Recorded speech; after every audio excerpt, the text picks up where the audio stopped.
I know Joe Shasky was locked into that bad boy from start to finish. But who cares? We're still basking in the glow this morning, and quite frankly, all week long, of Raphael Devers. Yes, folks, it's real. You woke up today, and you're like, wait, did that really happen over the weekend? Did Raphael Devers become a San Francisco Giant? Yes, that happened. And he's probably going to play today against the Cleveland Guardians as Robbie Ray is back on the bump. He had a rocky start, no pun intended, last week in Colorado, but he's back on the bump today. He's had a sensational season. So hopefully get another dub there, stop that 2-game losing skid as Cleveland's coming in on a 3-game losing streak. But we had a lot that happened yesterday on our station, obviously starting with our reaction, Joe. I don't know if you heard any of that Jonathan Papelbon interview with Willard and Grandy filling in for Dibs. I didn't listen to 1 second of it because I was busy. What were you busy doing? Stuff. Oh, yeah, you're right. The Thunder and the Pacers, that was what you were locked into yesterday, huh? No, I was actually getting my, my total truck. Oh, getting back it to the picked up, truck. And then I had my to clean God. up all the debris that was out in the street. Wait, you had to clean that up? Well, yeah, it's called being a good citizen of the, of your community. Well, why doesn't the community help you out? Why doesn't I don't know, the police officers that help take all the pictures and do all that stuff? They don't have a cleaning crew that come and help that out? I'm responsible for the pictures, and then I'm responsible for uploading it into. But if it's a crime, aren't they that's what it was, Joe? Right? It's property crime. Oh, God. Quote unquote. What is the semantics of everything? But hopefully that all gets situated for you. I'm sorry you have to deal with that, Joe, because I'm sure that is not what you wanted to be doing over the weekend or this week. And hopefully everything works out. Seriously, because I was driving in this morning from Oakland, and that little split off from either the Bay Bridge and then going to Emeryville, there was just a horrific car crash that I saw probably 10 minutes after the fact that it happened. And it just, if that person survived, God love them. It was that kind of a crash where you see it, and it's just just why are you going that fast? What's going on? You don't know what's going on. Just be safe out there, people. That's the PSA this morning on a Tuesday, as it's a lovely day. So shout out to all those people getting off work and ready for summer vacation. If you're on summer vacation, again, please be safe. If you're heading to the airport, whatever, get the Waymo if you need to. All right, get the Uber, get the whatever. And if you are in an Uber, also please be careful and don't be an idiot driving. So there you go. I love it. I'm glad we started that show off that today. All right, we all good? We good? All right, see you later. One thing I did really enjoy yesterday was just sinking into the misery of Boston sports. And there's just something beautiful about how I personally believe Boston and New York sports is overrepresented in the mainstream media, just in general. Because, think about it. ESPN is centrally located in Connecticut, which is going to be in the Northeast.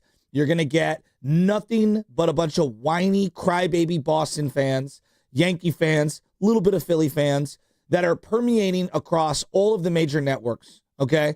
And it drives me bananas. Then think about this. Bill Simmons, who was a part of ESPN at one time. He was. Split off and did his own thing, The Ringer. He did have his own thing prior to ESPN, too. Bill Simmons did. Everything he's touched has failed at some point except The Ringer. So, let's call it what it is. He had a failed HBO show because he's not good in front of a television camera. He's a great podcaster. I like Bill Simmons personally. No, I do too. But Joe, again, similar to Stephen A. Smith, he gets a little overrepresented. The point that I'm getting at is The Ringer leans Northeast, does it not?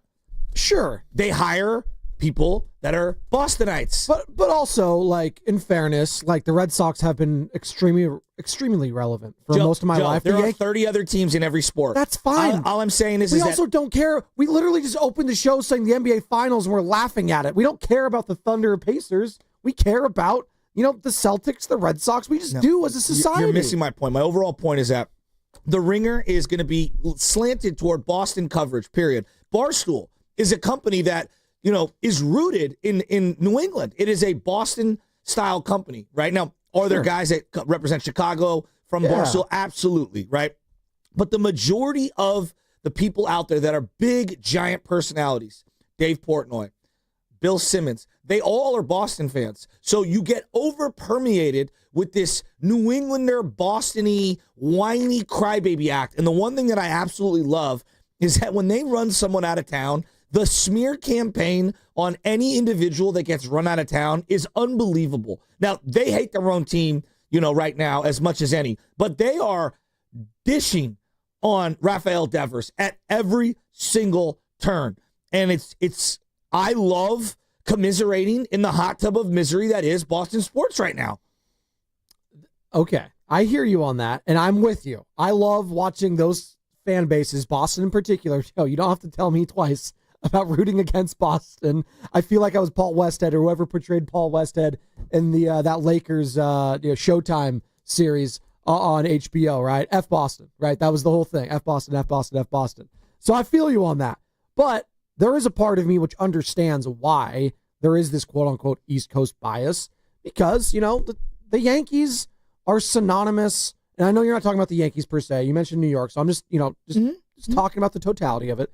The Yankees are synonymous with American sports. They are Americana, per se. No doubt. We are called Yankees if we go overseas by some people. Like that's what we are referred to. Pop culture, yes. Whether it's Indiana Jones or yes. pick the different television show. Absolutely. So yeah, I get that. So like I understand all of it. Now that being said, I do think Boston in general, like it didn't used to be like that, right? Like prior to 2004 when they won the World Series. I know they were like they were around like.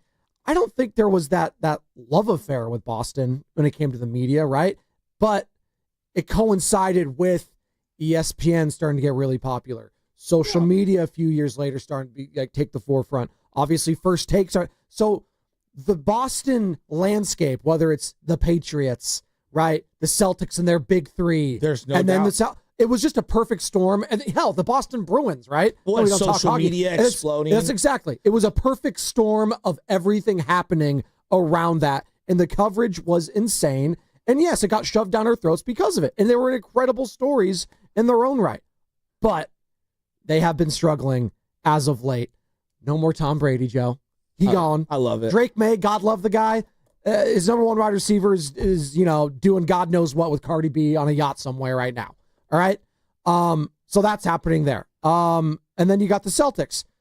Everything was great a calendar year ago. They won. They're whining about Tatum not getting love and Tatum not playing. Well, this is my point. Like, look at for a state that has 7 million people in it, we have oversaturated the media market regarding Boston sports opinions. That's just my particular prerogative because we have 7.5 million here in the Bay Area. Yet we don't have one national media member who has an outlet half as large as anything that Dave Portnoy, Bill Simmons, etc. has available. What's the guy, Jared Carabas? What's the podcast guy? He used to formerly be of Barstool. There are Boston so many of those individuals. And all my point is that it's just funny how they all run to social media and they use their platforms and they pogo around and they're just destroying Raphael Devers. Now, simultaneously destroying their own all three of those guys, real quick, are fans of said team, so that's why they are doing it. No, I love it. But you know what the best part about today is that for the first time in a long time, we are on the receiving end of an unbelievable trade. Yeah. I mean, and I'm just talking about the Giants in particular. Yeah. We have been waiting for this day, for this week, for this moment in time, for what, a decade? Like, honestly. Yeah, probably since really like that Hunter Pence trade, as far as like the cachet of it. Absolutely. Like even the Chris Bryant one, you knew it was a rental and that they probably weren't bringing him back. And Chris Bryant, God love the guy. I know what he did in Chicago and he was like a name. It wasn't like, oh my God, this is going to put us over the top. It was incredible. It was fun. Yes. It was great. They finally did something. It was like, wow, Farhan's going for it. Like that was a fun year, but you knew how the year was going to end after, or Chris Bryant's future was going to end. It was going to be somewhere else. And the Rockies paid him. And the guy hasn't really played there since. He's been hurt. So, but Joe, this Giants team has not been the centerpiece of whether it's ESPN's coverage, whether it's Fox that covers baseball's coverage, whether it's the podcast coverages that you've seen around baseball, nor have they deserved to be. I'm letting you know, like, I'm not throwing some pity party for the Giants. I'm saying, do you know how great it is to see our logo stamped on the bottom of all of these podcasts, YouTubes, television segments? It is the first time in a long time since the championship run that it feels like they're discussing us in a positive way. And it's refreshing. Like even in 2021, it felt like Major League Baseball Network and just even us locally, I don't think we bought in. It was a bunch of 1 and 2 year deals and guys at the end of their career. And, it felt very outlier-ish. Whereas this feels like, wow, something really seismic happened, and it truly has changed the outlook of the franchise for the next 10 years. So what you're getting at, and I love that, and shout out to those watching on YouTube right now. We are streaming on Twitch, Twitter, and YouTube all week long, all throughout the day. So please hit us up there. Brought to you by First NorCal Credit Union. For a low-rate auto loan, apply online, or just ask for First NorCal financing at the dealer. The narrative is shifting around the Giants. Yes. Is what you're getting at. And I think that is a very important piece in all of this. And we touched on it yesterday. And we'll see what Raphael Devers ever becomes. You know what? He might, I don't want this to happen. He might get hurt, and he's not going to be out for the year, and we'll figure out next year, a year from now. We don't even know. Why would you even say that? Because I'm getting to this. It was the fact you made the trade, and I don't care what happens after it. It was the fact that you made that trade. You kept it quiet. I didn't get any leaks. Absolutely. I didn't get any arson judges from John Heyman. I don't even know what the arson judge equivalent is from Raphael Devers. Sarah McCarter can get on that in the back. It was all quiet, and it was unanimously accepted that the Giants won this trade. And it was Buster Posey at the forefront of it, and you finally won something. The last time the Giants won anything of significance when it came to free agency or a trade, really the trade aspect of it all, it feels like, again, Hunter Pence, and that was 13 years ago, Joe. 13 years ago. So, yeah, the narrative is shifting on him, and we've been talking about it ad nauseum here, and Zach Manasian, the GM of the team, spoke about this yesterday on the afternoon show, and you can find that entire interview on the Free Odyssey app or on YouTube. But, we talked about it so much on these airwaves that free agent bats, like big bats, like the big boys of the world, the Aaron Judges, the Otanis, the Sotos, the Harpers, Stantons, right? All those guys. It's going to be very hard to sway them in free agency. It just is. The fact, the proof is in the pudding. You're not hitting, home runs here. You're not, as compared to, the Yankee stadiums of the world or the Fenways of the world or whatever, the bandboxes of the world. Cincinnati, if you want. I know they don't pay anyone, but still. You had to do this through a trade. And going forward, I do think that's a legit recipe that Giants fans can get excited about and have in their back pocket. Because it's one thing for you and I to be talking about they need to do this, they need to do this. It's up to the team to actually do it. And it was really refreshing to see what we've been talking about for years now come to fruition. And I think a lot of Giants fans felt vindicated over the weekend with that trade. There's no doubt about it. And there's always been, I felt a very jaded conversation regarding free agency in San Francisco. Do you know that Atlanta, the Braves, hasn't really been a free agent destination in baseball? But what they've done really, really well is draft and develop their own. That's obvious. And number two, make shrewd trades and then extensions. Yep. The New York Mets are going to get a lot of hoopla because they signed a lot, like Jason Bay, for example, over the years and bringing in Pedro Martinez. But one of the smartest moves they made was trading for Francisco Lindor and then extending him. The Dodgers get a lot of cachet for free agency. Mookie Betts was a trade and an extension. In this one, you absorbed a contract that was already set up. That's a Yankee-like move. That's what the Yankees did with Stanton. That's what the Yankees did with Alex Rodriguez, right? And so this is always and has always been their primary path to getting one of these types of players. The best way of doing it was via a trade or drafting and developing your own. And because it's taken so long to draft and develop their own, the trade was the avenue to go in. And I'm happy that they did it. The one thing they've had always in their back pocket is this financial bank account that has allowed them to kind of jump the line, whereas there's 15 other teams just never going to take on a $300 million deal. The Marlins are never going to take on a $300 million deal. They're just not. And that's not a knock on the Marlins. That's how they operate. Minnesota very rarely is going to trade for somebody with $275 million left on their deal. I remember, didn't Miami give Stanton $325 million? It was the only player they locked in. I know. And then they got rid of him. Trades are hard. 3 years later, they give him to the Yankees. They literally traded Ozuna. They traded Stanton, Yelich, everyone. They were going to trade Fernandez. R.I.P. Right? So I just think that the Giants have always had this in their back pocket. But what's different about this one is the commitment to not just Adames, the commitment not just to Matt Chapman, the commitment not just to Logan Webb, the commitment now to Raphael Devers and this core, and the commitment now to your fans saying, we're all in on trying to be a championship contender, not just for 1 year, not just for 2 years. We're all in for the foreseeable future. And that is just a total change in how I view them.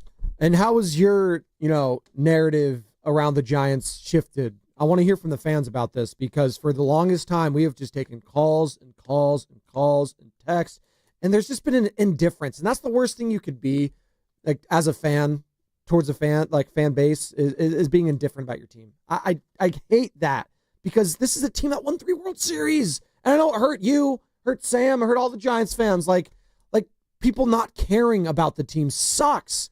It sucks. At least if you have like a hatred or like anger or some sort of like emotion, there wasn't getting any emotion. It was just sort of, I guess we can go to a game. No, not anymore. People are going to the yard. People are excited. There has been an investment by the team, by the front office, by ownership now. Willie Adames, Matt Chapman, obviously the Robbie Ray trade. You got Logan Webb locked up. You've got all these players. Now we'll see with Elliot Ramos. Jung-Hoo Lee, you signed to a lucrative deal. That was a previous regime, but still, nonetheless, you have all this money now with the acquisition of Devers, all this money tied into some of these players now going forward, where I could look forward to every single day with familiar faces. And it's not going to be this platoon. It's not going to be the player to be named later. It's not the TBD or to be announced pitcher. Like, no, I got Ray, I got Webb. When Verlander comes back, I got Roop, I got Birdsong, and who knows? Maybe I'll make another trade and get someone else that people are familiar with. That is refreshing. And it is so damn refreshing to see this. And I'm excited to see Devers play today. And I guess he's going to be introduced to the media. You alluded to this yesterday.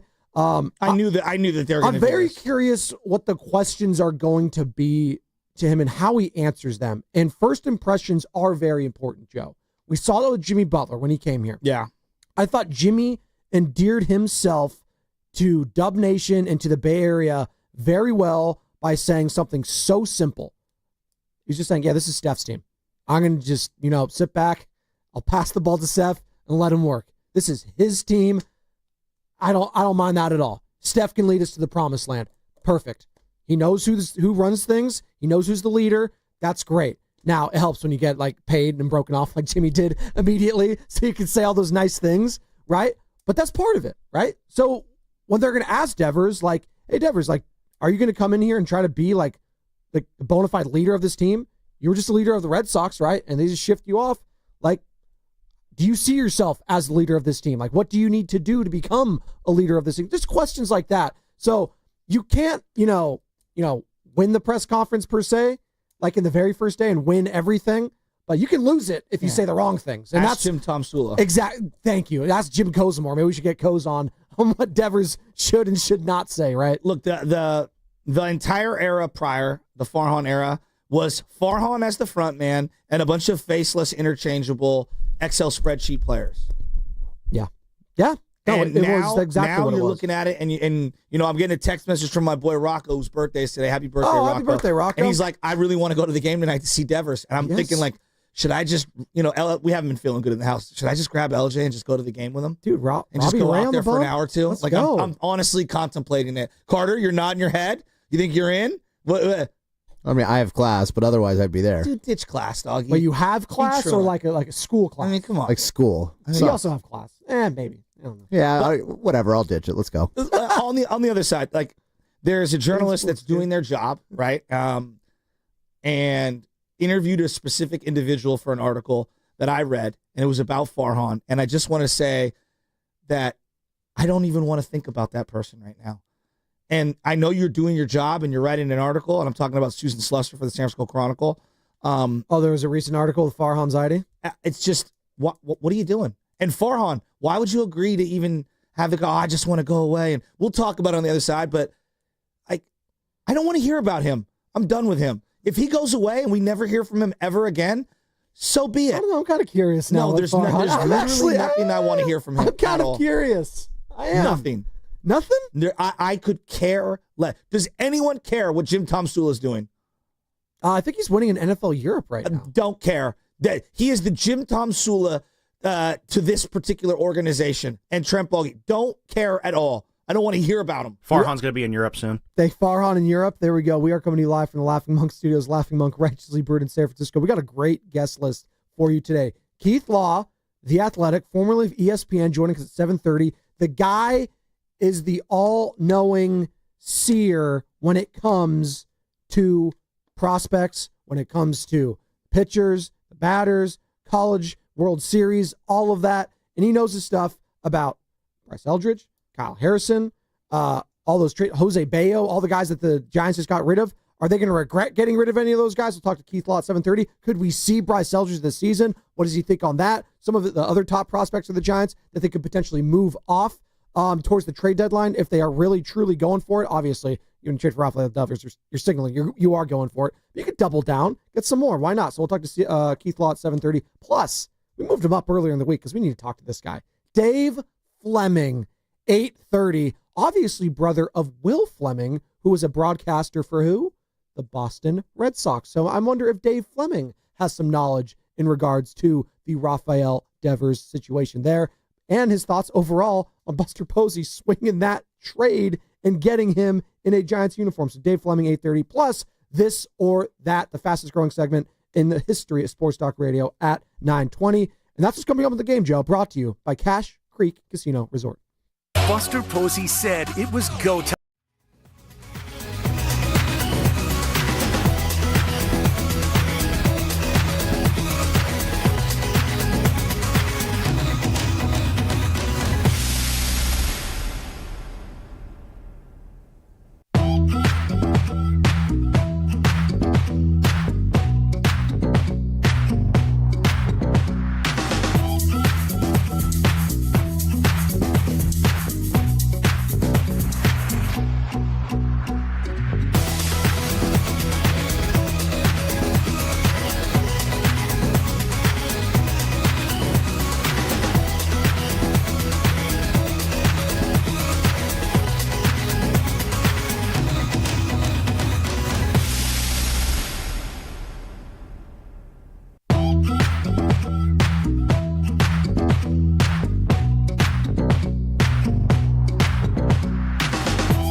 Day, Okay, I'm going to have to interrupt this call. I understand we're going to go to a live picture in Los Angeles. Is that correct? Okay. This is Interstate 5, and this is courtesy of KCALR, one of our LA affiliates. Police believe that OJ Simpson is in that car. Oh, no. This is Oreo Cookie from Oakland, California, and it's plain to see you can't change me because I'm going to be a roaster for life. 30 years ago, 31 years? Oh my God. 31 years ago to the day. The juice was loose. White Ford Bronco. I don't think you got that at Ceremony Ford. Not then. 31 years. Joe, you remember that? I was only one, so I couldn't remember. I was just a baby boy. But, do you remember that? You were what, like 10? Are you kidding me? Do I remember it? It was in the middle of the Knicks-Rockets game. Like, of course I remember it. Everyone was like, what the hell is going on? You guys don't know this? It was in the middle of the finals? We were like, you didn't watch the OJ doc? We've watched every single OJ doc. We watched all the docs. Okay, so then how did you not know that it was in the middle of the finals game? Yeah, I did. I'm asking you if you remembered it. I do. Jesus, that's all you got to say. You're not asking what game it was on. God, just... Should we restart this bit? Just answer the question. I was watching the finals game, and I remember going, put it back on. Put it back on. I didn't know what the hell was going on with OJ. Nobody did. He had the gun to his head. I'm going to kill myself. God, OJ. I'm so OJ'd out. That was one of the great shows. I remember last year you and Bonte did. That was April 10th when he passed. But it just took over everything. I know. It happened like right at the start of the show, I'm pretty sure. And it took off. It turned into... Where were you when this happened, when the OJ chase, the trial, all of it? It was... The amount of people I know who have some link to OJ from San Francisco is unbelievable. San Francisco right? guy. And so, you can't talk about the dynasty of the San Francisco 49ers without talking about, well, they didn't have a first-round draft pick because they traded 2 of them for OJ Simpson. And so that forced Bill Walsh to think outside the box. And then what did he do? He had the first-round quarterback from Clemson throw to some random wide receiver who ended up being Dwight Clark, by the way, right? And forced him to pretend like he was going to trade up to go get that guy when all along he wanted Joe Montana in the 3rd round. Because he didn't have a first-round pick, he had to think outside the box and find someone else. I know, it's insane. No one ever links those two. Much like whiffing on Trey Lance and ending up with Brock Purdy. So you're saying is that OJ basically made the Niners dynasty happen? That's right. In an indirect way, yes. Oh, thanks, OJ. Yeah, thank you. Exactly. The juice. One parting gift. By the way, City College of San Francisco, legend. Galileo High School. Yeah. USC, fight on. Lucas's favorite running back. So, 31 years. That's wild. That's honestly insane.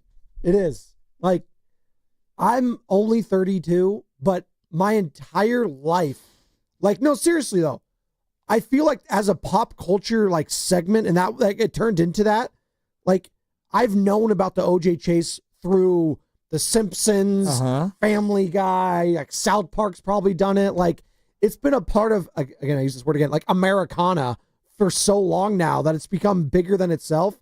So yeah, and Larry King being a part of that of all people, by the way.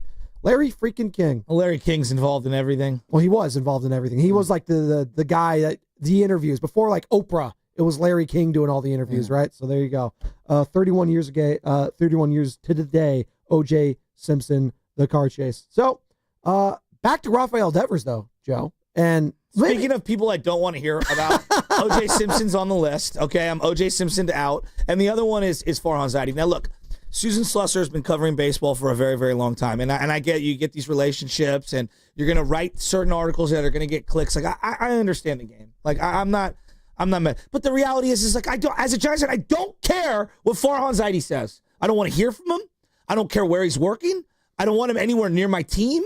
Like, and I understand why we go through these exercises. Like, I do. I truly understand why these things. But when I saw that article come out, I was like, I am blocking this particular conversation. You can block or mute it or whatever it is, mute the conversation online. And it's like the last person I want to hear from on the day that we traded for Raphael Devers is Farhan. Farhan, you're a loser. Exactly. So I'm closing the book on it. Like, just stop. I'm asking him, stop bringing him up. We've moved on. It's Buster's team. Let's go.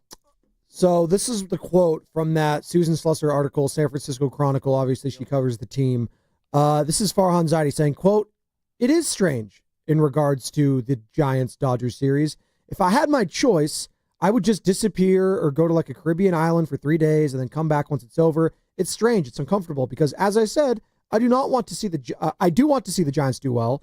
I do work for the Dodgers, so obviously I want the Dodgers to do well. I kind of just want this series to be over, and I want both teams to go on and be playing other teams." I actually just got off the phone with the White House. I called to ask if negotiating 3 deals with Scott Boras in one offseason qualifies you for a Presidential Medal of Freedom. Actually, this administration, it probably would. Here's more from Zaidi saying, quote, "I don't really take any responsibility or satisfaction from the fact that the team's doing well. I am very happy for the people who I had relationships who are still there because I understand the grind of the day-to-day season, and I know how much it sucks when you're not playing well, and I know how much better it is when you are playing well." So there you go. He doesn't take any responsibility or satisfaction from the team doing well. It's just like, I'm happy for the people that are still there. All right. There's a masterpiece Snoop Dogg song. Nate Dogg's on it. It's called Lay Low. And that's what I would suggest that Farhan does every single time the Giants and Dodgers meet up. He should go to the Caribbean. And for the next 15 years, quite frankly. Sounds awesome. If I don't ever hear the name Farhan one more time, we'll all be better off for it. Can we close the book on him? Real quick, Nick in Berkeley, before we close the book on him, wants to talk about Farhan. It says, "Send Farhan to Europe" in the caption. I'm with him. Europe's fun. I'll say that, especially European extravaganzas of the world. Nick, Berkeley, what's up, buddy? Hey, what's up, you guys? Hey, man, send that cat to the Himalayas. I don't care where he has to go, man. That cat is an experimenter. He knows nothing about baseball. I don't care. If he wanted 95.7 the game to be a better GM than him, he is crazy, man. He does not know baseball in the least, bro. He doesn't know chemistry. He doesn't know people. He's just I need to close the book on him, man. Let's drown him out with a "oh baby," because guess what? Raphael Devers is up to bat, baby, and he's about to go straight into the water. And this is what I'm going to say, Shafty. Y'all need to get out there and market some 95.7 the game scuba gear and hey, goggles with the snorkel. And you can have a snorkel without the goggles if you don't want to wear the goggles, but it's kind of hard to keep the snorkel upright. But I'm just saying, man, splash down, get ready. I'm going to be out there with like a 40-foot painting pole with a fish net attached to the end of it, hanging over the side of the pier, waiting for one of the balls to drop into it, man. Let's go, Giants. Let's go. That's Nick. That's Nick in Berkeley right there saying he's going to have a fish net. He's going to have the scuba gear. Scuba Steve? Yeah, that's going to be Nick in Berkeley. Whatever. I get what he was trying to say because all the splash hits that Raphael Devers is going to be hitting, apparently. That's why. Because I'm basically the old guy here. You guys never played with G.I. Joes, did you? Yeah, we did. Oh, okay. We had one. Good. Well, there was a guy, wetsuit, right? That he was the best. You get his claws together, right? And then you have him come down like a piece of rope or string in the bathtub. You know what I used to? Oh, dude, wetsuit was badass. You know what I used to do with the G.I. Joe, like the big. You know exactly. He had a raft, bro. He was so cool. Well, I know we're up against it. We're gonna do that read here in a second, Sammy. But I used to do this. They had the big G.I. Joe ones, and they had like the little tiny ones. But the big ones, what I would do is I'd get a plastic bag, and I'd put each little bag hoop underneath the armpits of the G.I. Joe, and I'd toss it off my second story, and it'd be a parachute. There you go. Yeah. That's what you got to do. I like See? that. So all the kids out there, they're trying to do some makeshift stuff. Dude, wetsuit was awesome. Wetsuit. Covey Cove Dave. Who's the Cobra Commander? He was the bad guy, right? G.I. Joe? There you go. I like the PSAs at the G.I. Joe show from like the 80s. They did a bunch of like PSA compilations on YouTube. G.I. Joe. You guys are the dubbed version of them is way funnier. Dude, though. knowing is half the battle. There you go. And then you had to have Sergeant Slaughter. I mean, the movie was all time, but you had at one point on the USA Network, you had American Gladiators, all right? Then you had Transformers and G.I. Joe all back to back. This is prior to Monday Night Raw on WWE. No, this was during the day at 10 o'clock in the morning. Oh, that's great. What are you talking about? This is like stay at home. Now it's all Law and Order. That was the best time to be an 8-year-old. 24/7. It's really Mariska was. Hargitay. That's all it is. By the way, coming up tonight at 5 o'clock, the Valkyries take on the Dallas Wings, and you can hear the game on the Valkyries channel on the Odyssey app. Just download the app and search Valkyries. You can also watch the game on KPIX. Pre-game starts at 4:30. And be locked in tomorrow because we will be giving away a pair of tickets to see the Valkyries take on who? Caitlin Clark in the Indiana Fever on Thursday night. Talking about going to the game tonight, I want to go to that game on Thursday at Chase Center, see some Caitlin Clark action. Absolutely. Let's come on. The game is brought to you by Fremont Bank, here for you, here for good. Wait till you hear what former World Series champion, all-star, one of the best during his era, Jonathan Papelbon, has to say about one Raphael Devers. You are not going to want to miss this, folks, on 95.7 The Game. Something special.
I want to thank you guys, Shasky, and I listen to you guys every single morning on the way to work.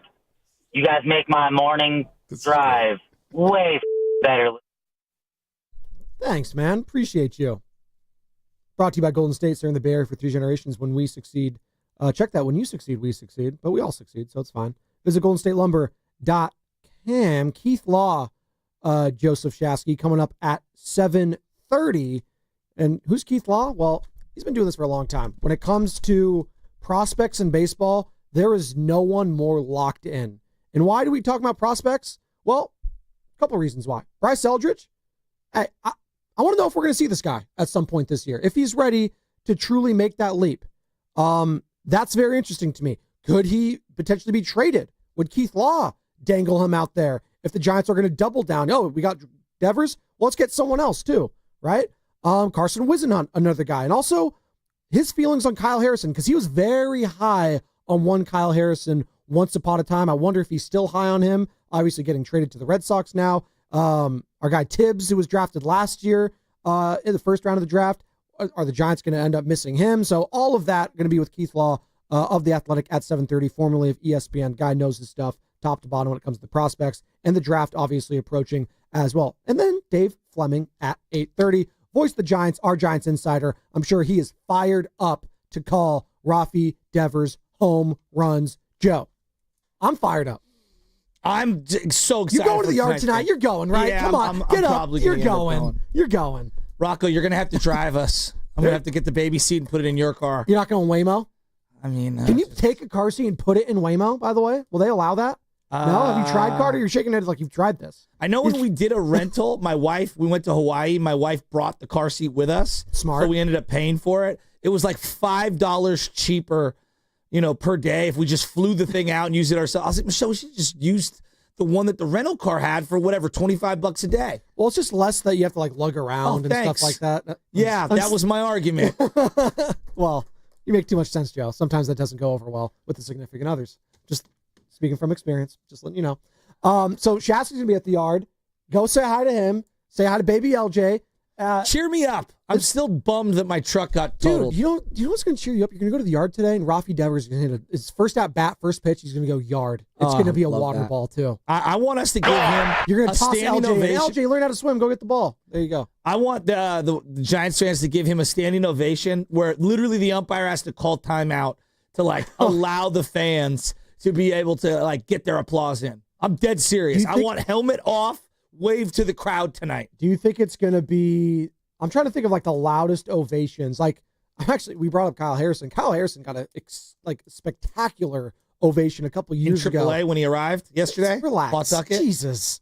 You're kicking the guy out. He's a local guy still. De La Salle. Sure. All right, Forever Giant. When did Does he Forever get this Giant mean nothing to you, Joe? Does it mean nothing to you? Once Mark Melanson was termed, Forever Giant on the Jumbotron a week and a half ago, I was like, okay, I guess we're just giving this to anybody. I was just trying to enjoy a nice Giants game. Is Farhan a Forever Giant too? While we're at it, I mean, Jesus. Hey, he had the greatest regular season in the history of the franchise. Showed the guy some respect at least. I think he just wants to disappear. I mean, Robbie Ray is starting tonight. He's been absolutely incredible. I love Robbie Ray. You're going to give Farhan credit for that one, huh? Well, I mean,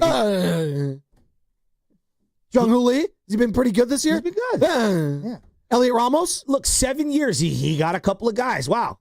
Dang, Joe. Blind squirrel finds nut. Breaking news. That's multiple nuts, all right? Multiple. Just letting you know. Easy now. Show some respect. All right, that's all I'm saying. Speaking of showing some respect, I don't know if Jonathan Papelbon showed Rafi Devers a lot of respect yesterday. And I'm laughing because, first off, you just say the name Jonathan Papelbon. What? Immediately, I just think of the choke out and the dugout between him and Bryce Harper in Philly, right? I think of was Riverdance. Gabe Kapler the manager then, by the way? Was he? He might have been. I think he might have been the manager then. I think of him being Obviously, a World Series champion and Riverdance, and you think of him embracing the whole Bostonite. Shipping up to Boston, the song, right? Dropkick Murphys. You think about that. It was pretty cool. The Departed. The Departed. One of the, I think, for me, it's a top 10 movie all time. Ooh.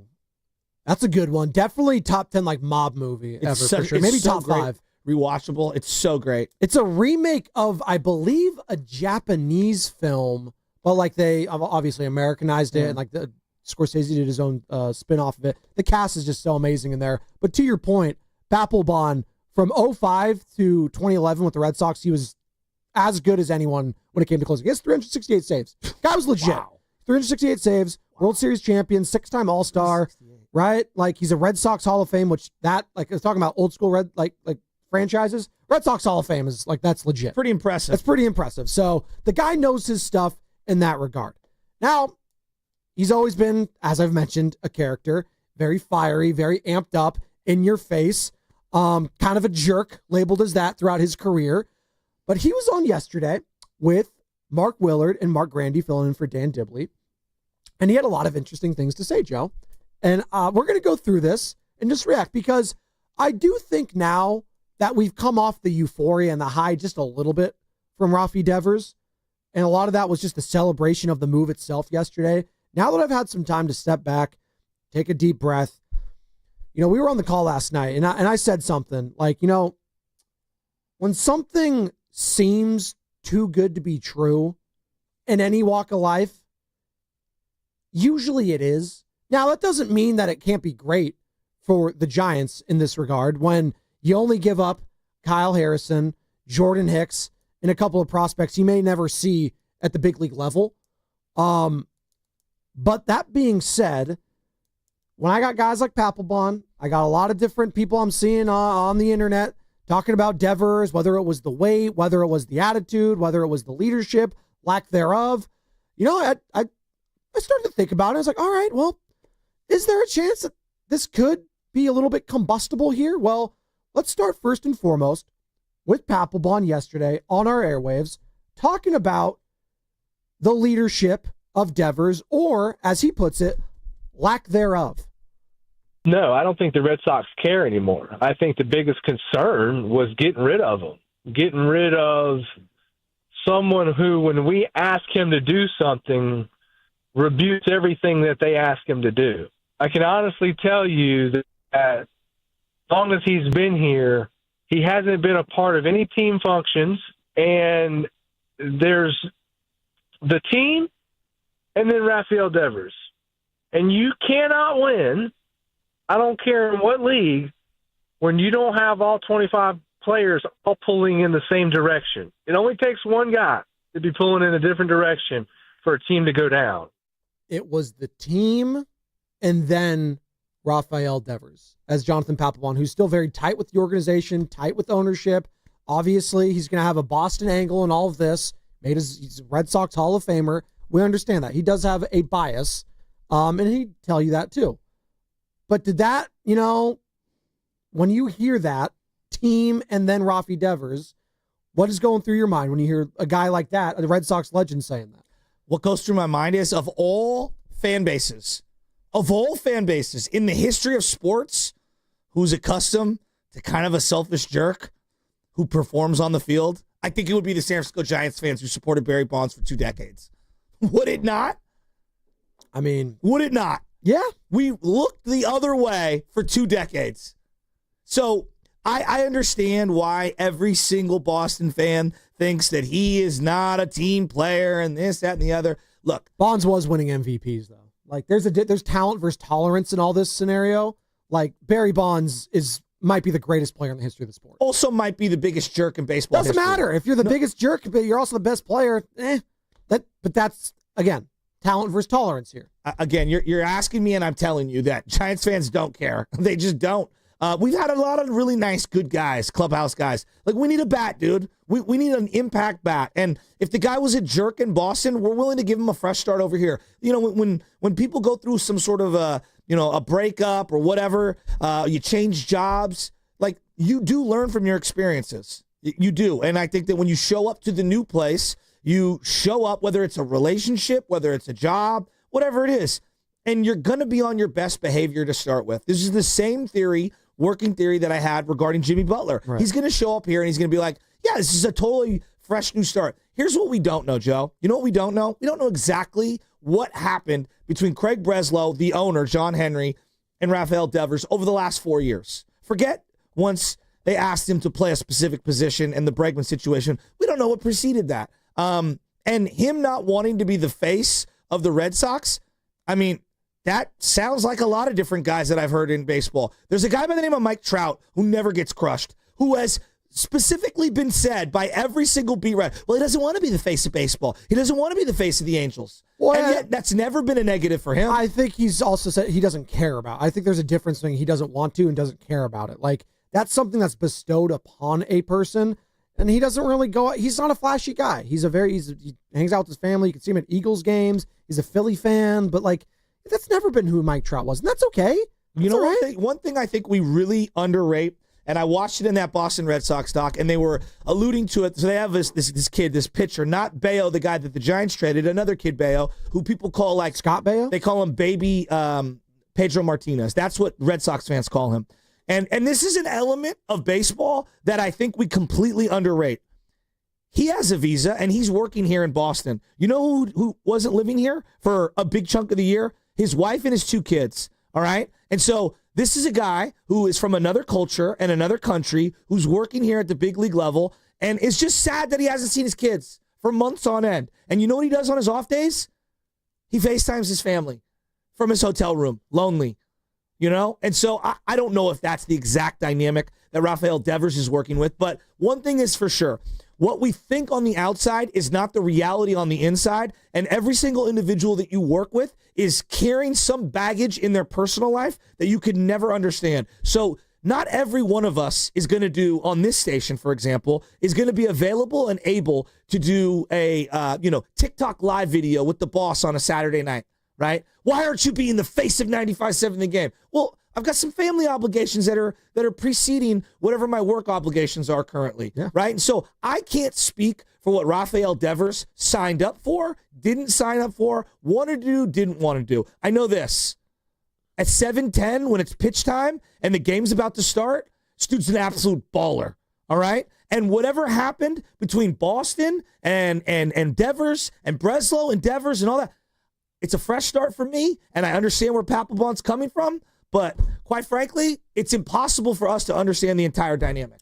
You're listening to 95.7 The Game, KGNZ FM and HD1 San Francisco, and Odyssey Sports Station, and the home of the Golden State Warriors and Valkyries, always live on the free Odyssey app. Coming to you live from the Laughing Monk Studios. We got Keith Law joining us at 7:30 this hour, so be locked into that. Keith Law of The Athletic is tapped in on all things prospects. And yeah, we're talking prospects still because of what the Giants gave up to get Devers. Are they going to miss any of these guys long term? And also, when's Bryce Eldridge? When's he coming up? Could he come up this year? I mean, talk about getting Devers and then getting Bryce Eldridge here as well. Be pretty insane a couple month stretch here in San Francisco. All right. So that was one cut from one Jonathan Papelbon, who again joined Willard and Dibs yesterday. Joe, Dibs out, Grandy in. Yes. Before we move on, not every person wants to be the face of the team. And I understand we want it that, hey, the highest paid player has to be the face of the team in the public community. For the Niners, the last 6 or 7 years before he got cut, who was the face of the team in the community? I'm talking about in the community. Wait, when? Sorry, what time? For the Niners. For the Niners. Before he got cut last year, who was the face of the Niners in the community? Oh, well, what do you mean before he got cut? I think George Kittle's been the face of the guy. Fred Warner of the community? No. It was Eric Armstead. Eric Armstead did more with the Niners off the field in the community. I know. Okay. And I'm not knocking Fred Warner, and I'm not knocking George Kittle, but they were in different spots in their career for X, Y, and Z reasons. And the guy who did the most in the community as the face, doing whether it's handing out turkeys or doing different camps. Got it. I was confused by the question. My bad. Okay. It's okay. And I'm not trying to make Eric Armstead to be better than. That's not what I'm saying. What I'm saying is that he was in a spot in his career and comfortable because he was from Sacramento to where he really felt like he needed to be involved in the community. Right? That's unique. Like that's really unique. Not everyone is Steph Curry. We just saw Jimmy Butler in Miami. Now, Jimmy's a great player, but I'm sure there are a lot of things that he didn't want to do. I watched Barry Bonds not be in the team photo for a decade. Listen, I think we're crushing Devers here, or people are crushing Devers. The comparison between him and Jimmy, and the big boss man even sent a text yesterday. He's like, wow, the parallels between Jimmy Butler and Rafael Devers. Like, I don't see it. Like, Jimmy Butler, how many teams? This is his 5th team? Yeah. Like, there's a track record there, man. Know. He's 35 years old. This is probably his last stop in the NBA. Like, there is a proven track record there that Jimmy is combustible. He has a timestamp within an organization. It's a couple years. and see you later. The proof is in the pudding there. Devers, this is the first thing that's happened like this in his career. And quite frankly, the Red Sox have been in shambles the last, 5 years or so. Moving off Mookie Betts, moving off Bogarts. I guess Bogarts moving off them. And then Chris Sale, another guy. And then now Rafael Devers. All those guys that contributed to your last World Series win, if you're Boston, are now gone. I think that speaks more to that organization, but also there's two sides to every story. So I do think there is some culpability now from Rafael Devers. I think he pouted a little bit from what it says. He pouted. He was in his feelings. And you know what? A change of scenery is probably going to be good for him. And you know what? It's going to be a fresh start for everyone involved. That being said, I am curious to see how, the infield shapes up in this coming week. I do expect him to play tonight. Where is he going to be starting tonight, Joe? Is he going to be a DH? Is he going to be at first base? Is he going to be at third base? What is Rafael Devers going to do tonight? I can't wait. I can't wait to see it. So, like David Sampson's talked about this a lot when he's running the Marlins, and he said there were certain guys that they gave contracts to, Stanton, where he didn't want to do all that stuff. He didn't want to do public appearances. He didn't want to represent the Marlins. But he was such a great player, right? He was such a great player. Obviously, you pay that individual, but not everyone is the ultimate unicorn, which is like the Steph Curry model. That's what makes him so unique, right? Like, look, I love Brock Purdy. Brock Purdy's great, right? If you're asking me, like, who's more effervescent in front of a camera and in the community, it's going to be, Fred Warner or George Kittle or guys like that. No, maybe one day Brock Purdy can evolve into that kind of a guy, but not everyone's that way. Like Draymond Green, who does some great things for the community. But let's also remember, like, he's not the greatest clubhouse guy. Talk about positions and where a guy wants to play. And, like, part of where the Warriors are at right now is because Trey he wants to play the 4, but really his best position is the 5. And, like, we've kind of had a very similar Devers-like conversation regarding Draymond Green. Now, again, that being said, do I want Draymond on every single ticket if I'm selling that I'm the Warriors? Probably not.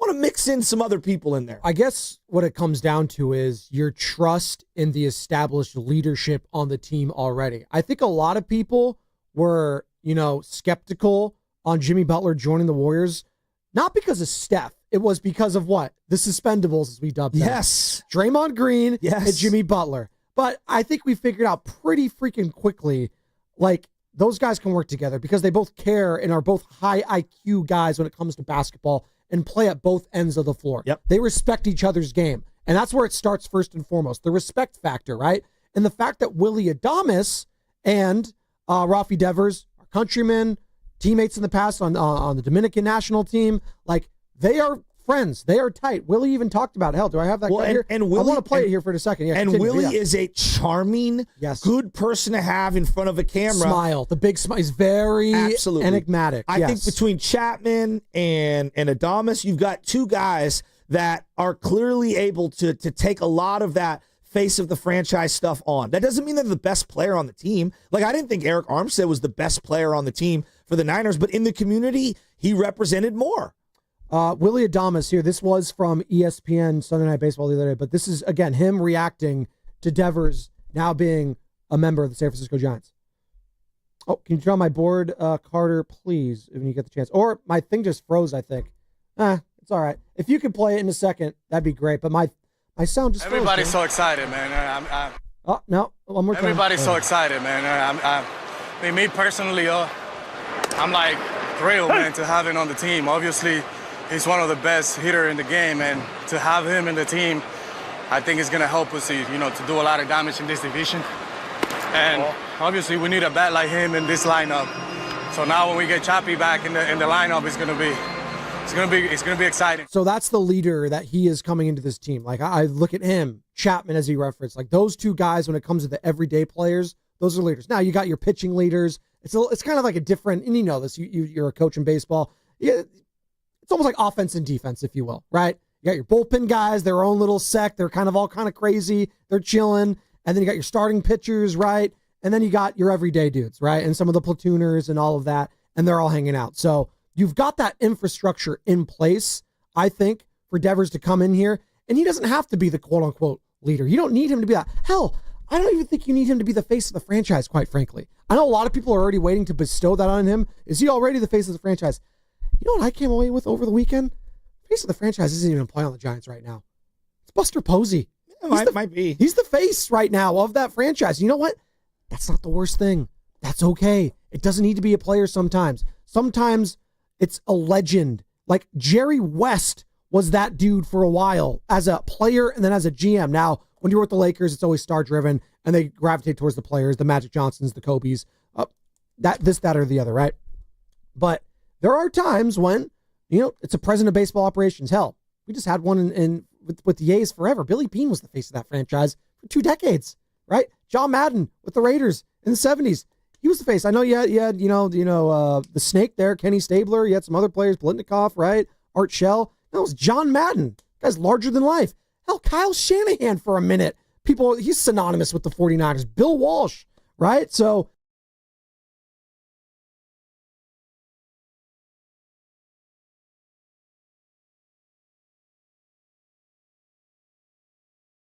play ball, have fun, right? And I think if those things hit dingers, if those things all align, then the guy's going to be beloved. I mean, right now, look, one man's trash is another man's treasure. That's the way Giants fans are looking at this. We are on the receiving end of someone who actually is happy to be here. You know what I mean? Like, he is thrilled to be out of Boston, happy to be here, and we're happy to have him. And so I think this is an unbelievable marriage of not just convenience, but I think of everyone needing a fresh start. What do you want to hear from him today? Because he's going to speak to the media. There's going to be a press conference. What do you want to hear from Raphael Devers? That's what I want to hear. Okay. I just want to win. If he says those words, everyone's going to be on board. Because you know what Giants fans want?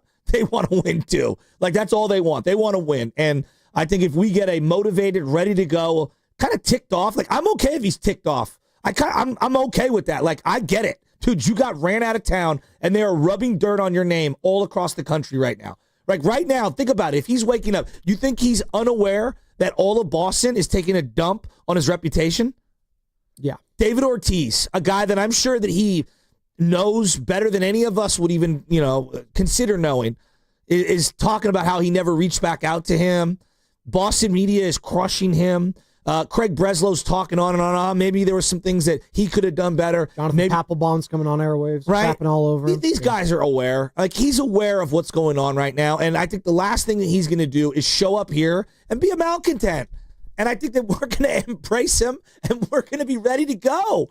I think this is going to be unbelievable. And if this guy goes on a tear this week against the Red Sox coming into town, oh my God. If you don't think he's got an axe to grind, those are the people that I always want to align with. Someone who is motivated and pissed off for greatness. We're going to have some good revenge game scenarios and go down memory lane with some revenge games. Obviously, that series happening this weekend. But the Giants are back on the bump tonight. Robbie Ray will try to bounce back from a loss last week. He's been absolutely incredible all season long, though. 8-1, 2.55 ERA. Going up against, is that Slade Ciccione? Is that how you pronounce it? Ciccione? It's Italian. I should probably know it. You know what? English is my first language. I don't speak Italian. Sorry. I just don't. By the way, what's coming up with the game is brought to you by Valvoline Instant Oil Change. From the ballpark to wine country, summer's better when your car's ready to roll. Valvoline Instant Oil Change gets you in and out in about 15 minutes. No appointment needed. For locations and coupons, visit BayAreaOilChange.com. More Papelbon reaction, plus Keith Law at 7:30 of The Athletic, talking prospects with the Giants. Who'd they get rid of? Are they going to miss those guys? And could we see Bryce Eldridge, the number one guy in the Giants system? Can we see him this season? Can we?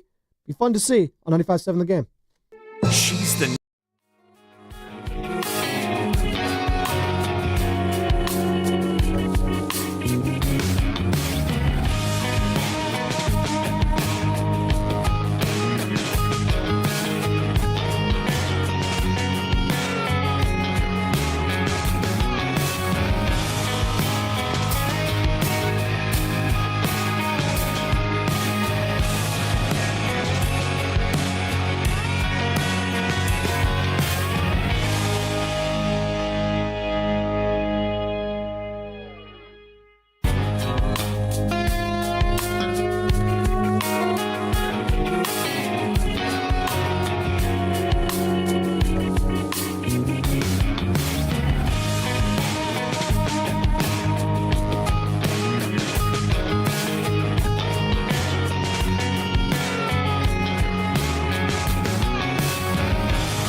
biggest bugaboo of this team.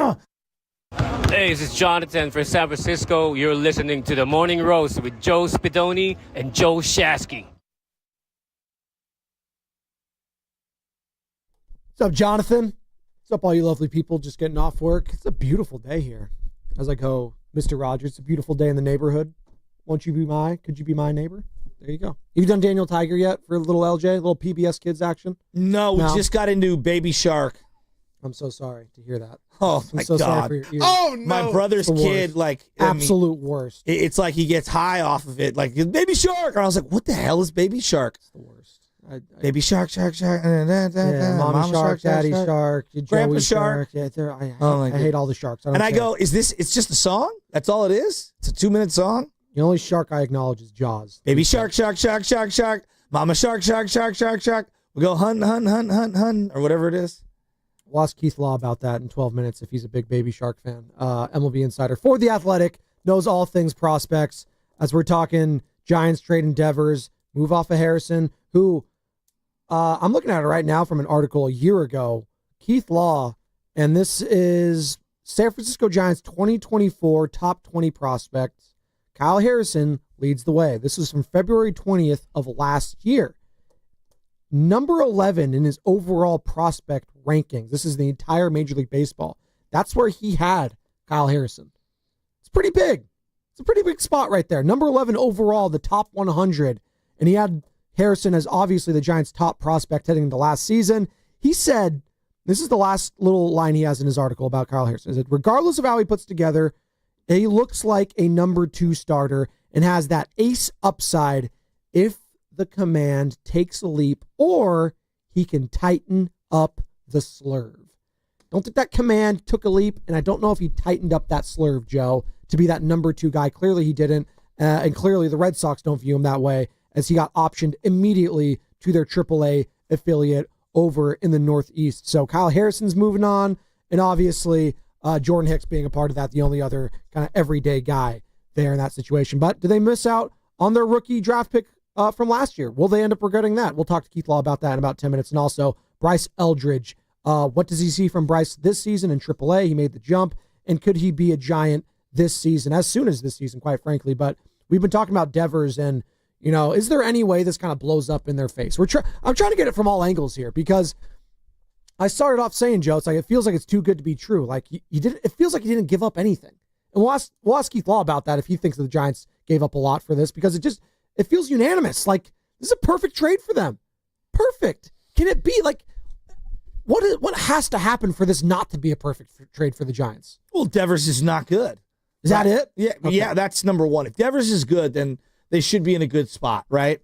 Look, what do they have a plethora of? Arms, right? Yes. Whether it's old, young, etc., or in the minors. What do they not have? Left-handed power bat. Yeah. What have they not had? Left-handed power bat. Why do you think Brandon Belt was so valued for so long? Because there was the thought that he could be the left-handed power bat that you desperately needed. And when you had him and Crawford, and they were both having monster seasons, Changed everything. Yeah. it did change everything, right? And if you look at some of the years where they had monster years, they coincided with the Giants having monster years as well. Yep. Whether that's 2021, whether that's going back to 2016, 2014, etc. So they've been looking for a power, legitimate, middle-of-the-order, left-handed bat since Barry Bonds. Is this the best power hitter since Bonds? Like, purely power hitter that the Giants have had? I don't view him as a straight-up power hitter. Okay. Because he hits for average. I just think he's an all-around great hitter. Okay. Like, there's a difference for me. Okay. And when I think of, like, power hitters, sometimes I think that you give up when it comes to maybe you have a high strikeout rate with not a lot of contact. And this is a guy that hits for doubles. He hits overall. 150-plus hits every single year. He's a well-rounded hitter is what I would say about him. And yes, power is part of the element there.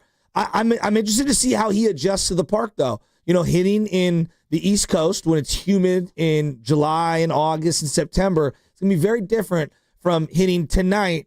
Maybe it's foggy and windy and cold in AT&T Park. So we'll see. Yeah, let's see what the weather is going to be like tonight. It looks like come 8 o'clock, it's going to be 60 degrees. And there you go. So it'll be chilly tonight, as we come to expect in June in San Francisco. And how's he going to react to that? we'll see. And by the way, coming up tonight at 5 o'clock, the Valkyries take on the Dallas Wings. And you can hear the game on the Valkyries channel on the Odyssey app. Just download the app and search Valkyries. You can also watch the game on KPIX. Pre-game starts at 4:30. Also, be locked in tomorrow because we will be giving away a pair of tickets to see the Valkyries take on Caitlin Clark, Joe, in the Indiana Fever on Thursday night. Heck Can't wait yes. for that one. When you look at someone's like spray chart, meaning where they hit the ball in relation to the field, you get a lot of guys in the modern day that like to pull the ball. Very few like to go the other way. Some guys, like Aaron Judge, their sweet spot is to right center. Like that is his number one sweet spot. Now, can he pull it? Of course he can. Mike Piazza was that way. He'd hit it to right center. Adames, I think at times, is a right center hitter. This guy, Devers, is a spray guy. And with that wall in Boston, you know, guys like him and Wade Boggs that use the entire field, and I don't compare the two flippantly. I mean it with all praise. Great hitters hit them where they ain't. Yes. And when you have that wall and that ability to just pepper balls off that wall, you know, that does change your approach.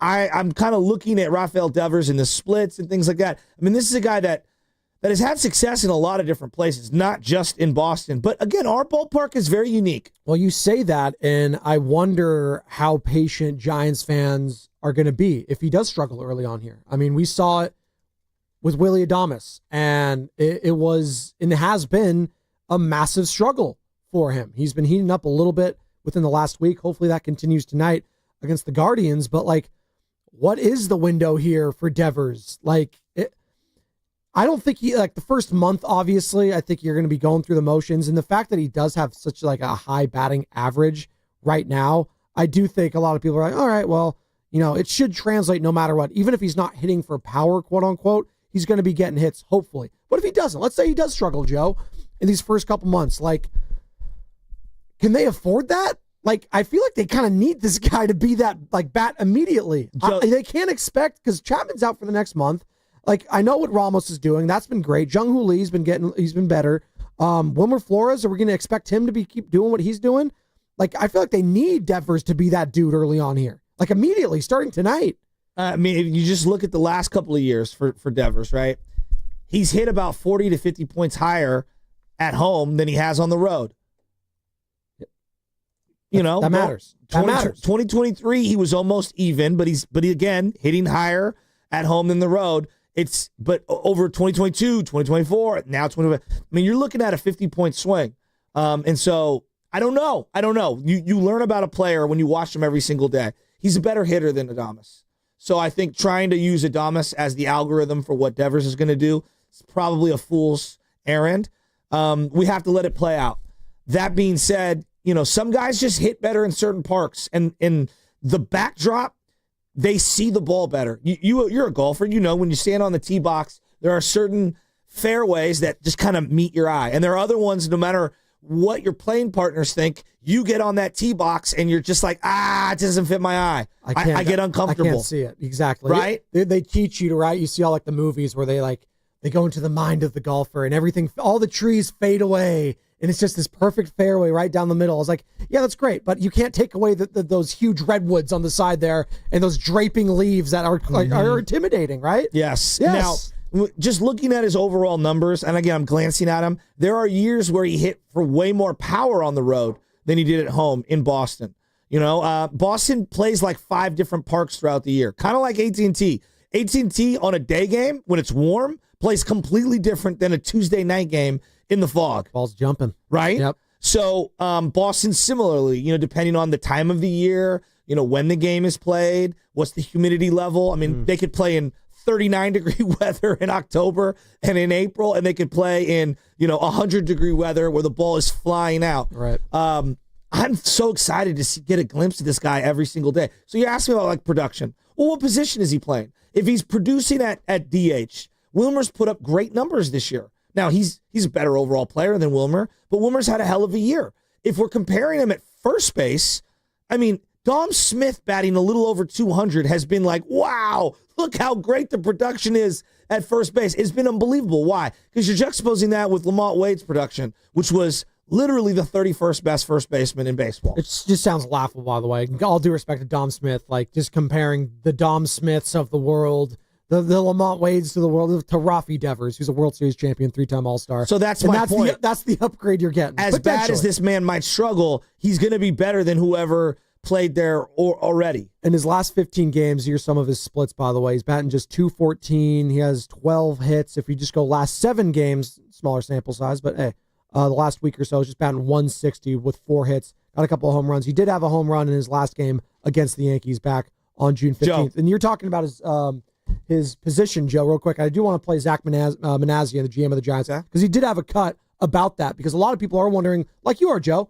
where the hell is this guy playing? Yeah. Like, what's going on? Here's Manassian talking yesterday with Willard and Grandy, saying they haven't spoken to Devers yet about his infield position potential.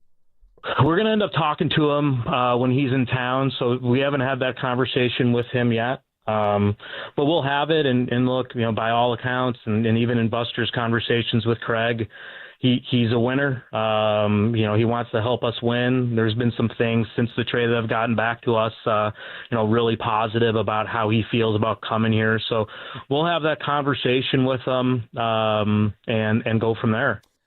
I always think about, like, on certain teams, I'll accept a role, and on other teams, I won't, right? Depending on what the situation is. And I think he's going to come here, and the Giants are going to pay him the appropriate respect, and then he would have to meet them halfway and be willing and open to a variety of spots, whether that's first base, whether that's third while Chapman's gone, whether that's second base down the line. Like, it is funny to me, like, and I get it. He wants to be able to field. Like, that is fun for him. That is why he's a baseball player. It's hard to just be a DH. But that's what I was getting at. Why is it hard to be just why? be a DH? I'm asking the question. How many at-bats do you think you get in a game? How many at-bats do you think you get in a game? 4. Okay.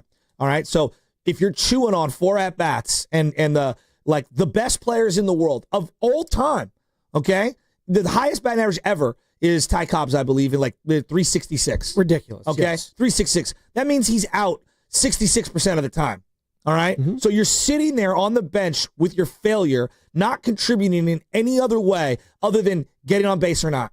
It's really difficult mentally to be able to feel like you contributed to a win when you're not out in the field making plays. And some guys need the glove to be able to pick up the bat and vice versa. For years, SportsCenter would say, wow, watch this web gem, and guy make a play, da-da-da, da-da-da, and inevitably what happens? He leads off the next inning with a big double or a big home run. It's infectious. And so sometimes playing in the field can carry over and give you positivity at the plate because the game's so mental. Same thing can happen when you're scuffling in the field. You could see a guy like Chuck Knobloch, Steve Sachs, they for whatever reason, short circuit defensively, and they carry it into the batter's box with them. And the next thing you know, you're not playing well. You see this at the free throw line in the NBA. You see this in the NFL with kickers. You see it in golf with putting or driving the ball. Like, I think the mental aspect of the game is important. Very few guys have been able to do what Edgar Martinez and David Ortiz have done, which is exclusively be a great DH. Well, and Poppy was trying to, put Devers under his wing in all reports because the DH factor. And that's where Alex Cora, obviously manager of the Boston Red Sox, wanted from Devers the rest of the season. He alluded to it. He's like, no, he's going to be our DH the rest of the year. And yeah, listen, when you have guys like Big Poppy, Hall of Famer, who makes it look easy, the people like me are just saying, like, hey, you take a load off of him mentally in the field. He should be able to focus 100% of everything at the plate. You'd think it would be easier. That's why I asked the question. No, you'd think it would be. No, it's not. Okay. I think it's actually more difficult. I think that's what makes Edgar Martinez and David Ortiz so unique. But we always get to this, right? Like with people struggling in the field, like the Adames. Like we had that conversation. Do you put him at DH if he's struggling that bad? Try to take a load off of him, for a couple games. Just put him at DH, a couple right? games is not months at a time. No, months I at a time understand. is very, very difficult. Okay. I don't think people understand how difficult it is to, look at a kicker. A kicker misses one kick, and it feels like they're psychologically ruined. Does it not? Hey, I got your back, Jake Moody, if that's what you're alluding to. By the way, we have him now on the line, our MLB insider for The Athletic, Keith Law, joining us now on the River Islands guest line. Keith, good morning. It's Joe Spadoni alongside Joe Shasky here, and we'll bring you right into this conversation in regards to Raphael Devers. And obviously, it's the talk of the town, one of the biggest in-season trades for this franchise in quite some time, and in baseball, quite frankly. So I just want to ask you point blank, what did you make of the trade, and what would you grade it if you had to give a grade from the Red Sox perspective and from the Giants perspective? I was pretty shocked when the trade went down. We just don't see trades like this in June. We don't see trades like this in season much at all, but we almost never see them outside of the trade deadline, which is still 6 or 7 weeks away at this point. I was out to dinner for Father's Day and came out and saw it on my phone and thought it was a joke. Actually, had never heard any intonation the Red Sox might even be open to trading Raphael Devers, and the Red Sox are supposedly trying to contend this year. Why would you trade one of your best position players, one of your most consistent hitters, your best on base guy, in the middle of a campaign where you are trying at least to get into playoff position? I like the trade a lot for the Giants. I don't think it was terrible for the Red Sox. I don't understand it.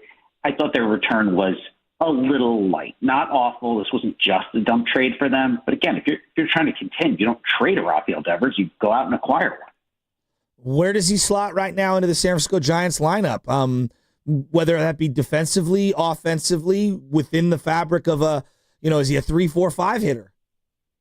Well, he's DH, right? He's not.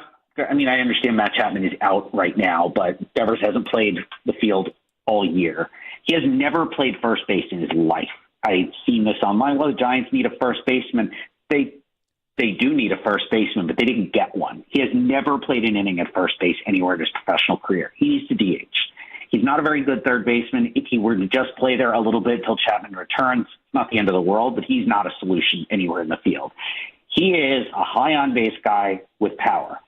Ideally, that guy hits second in your lineup or he hits fourth. You want to get this guy as many at-bats as you can. You also want to make sure he's coming up with men on base. Those are probably the two ideal lineup spots for him. He's going to help them wherever he hits, though. At the end of the day, the spot in the lineup doesn't matter. Just let him DH and tell him, just go do exactly what you were doing. At a 400 on base for the Red Sox, that's probably the Giants' biggest deficiency right now is literally just getting guys on base. He helps with that, and he's also probably going to be their best or second best power threat for the rest of the season. Talking with Keith Law here on the Morning Roast, MLB insider for The Athletic, the guys, the best in the biz when it comes to all prospects, front office execs, all of it.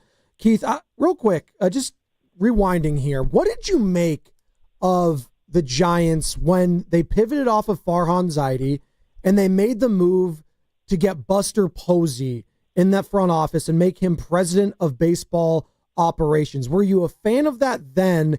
And what did you make of this move from his perspective? Because for the longest time, Keith, in this market, Giants fans were frustrated when it came to Farhan. And the constant reports of finishing in second, whether it was for the Sotos of the world or the Shohei Ohtanis or Aaron, don't call them arson judges of the world, right? Like, that people were just losing their minds because it felt like they were constantly in second place under Farhan Zaidi when it came to these big names. And here's Buster Posey, basically like 6 months into the job. Oh, I got Raphael Devers. So, first of all, I known Farhan for a long time. I think very highly of him. I was not surprised to see him replaced because they hadn't, outside of the 100-plus win season, they hadn't had success. They had not had they never won the off season, so to speak, but also they just didn't win enough games. Ultimately, that is, the proof is in the pudding, right? You got to win games. Even if you make a lot of the right moves, you're going to lose your job as a GM or as a manager if you are not actually having on-field success. And I do think ultimately that was the argument. They just didn't win enough games. Posey, to me, people are on the line. They're saying Posey did this, Buster did this, Buster. There's a whole baseball operations department there. I don't think Buster Posey is making any of these decisions unilaterally, and I certainly hope not, because he has no baseball operations experience whatsoever prior to taking this job. Zach Manassian is the GM. He's a longtime baseball guy. He's super bright. He, I'm sure, was heavily involved in formulating this trade, as was the staff below him. This is not something that, nor do you want Buster Posey just sort of barging into the war room like the Kool-Aid guy and saying, hey, guys, I just traded for Devers. I just traded 4 players for Devers and didn't consult anybody in the system. I certainly hope Buster's not running the organization that way, and based on the moves, I really don't think that he is. I find it kind of funny. You don't think Buster – no, like I get you have tremendous respect for some of these front office people, but like Buster's been game planning against specific opponents for over 20 years of his life and has lived, eat, and breathed baseball. Like, he has had a firsthand table. Now, I understand there are many elements to running an organization. I feel like you're kind of selling short his preparation, having done the job on a day-to-day basis for one of the top-notch organizations in baseball for the last 15 years behind the dish. Like, I do think there's a lot of transferable skills and assets he brings to the table that are desperately needed in more front offices.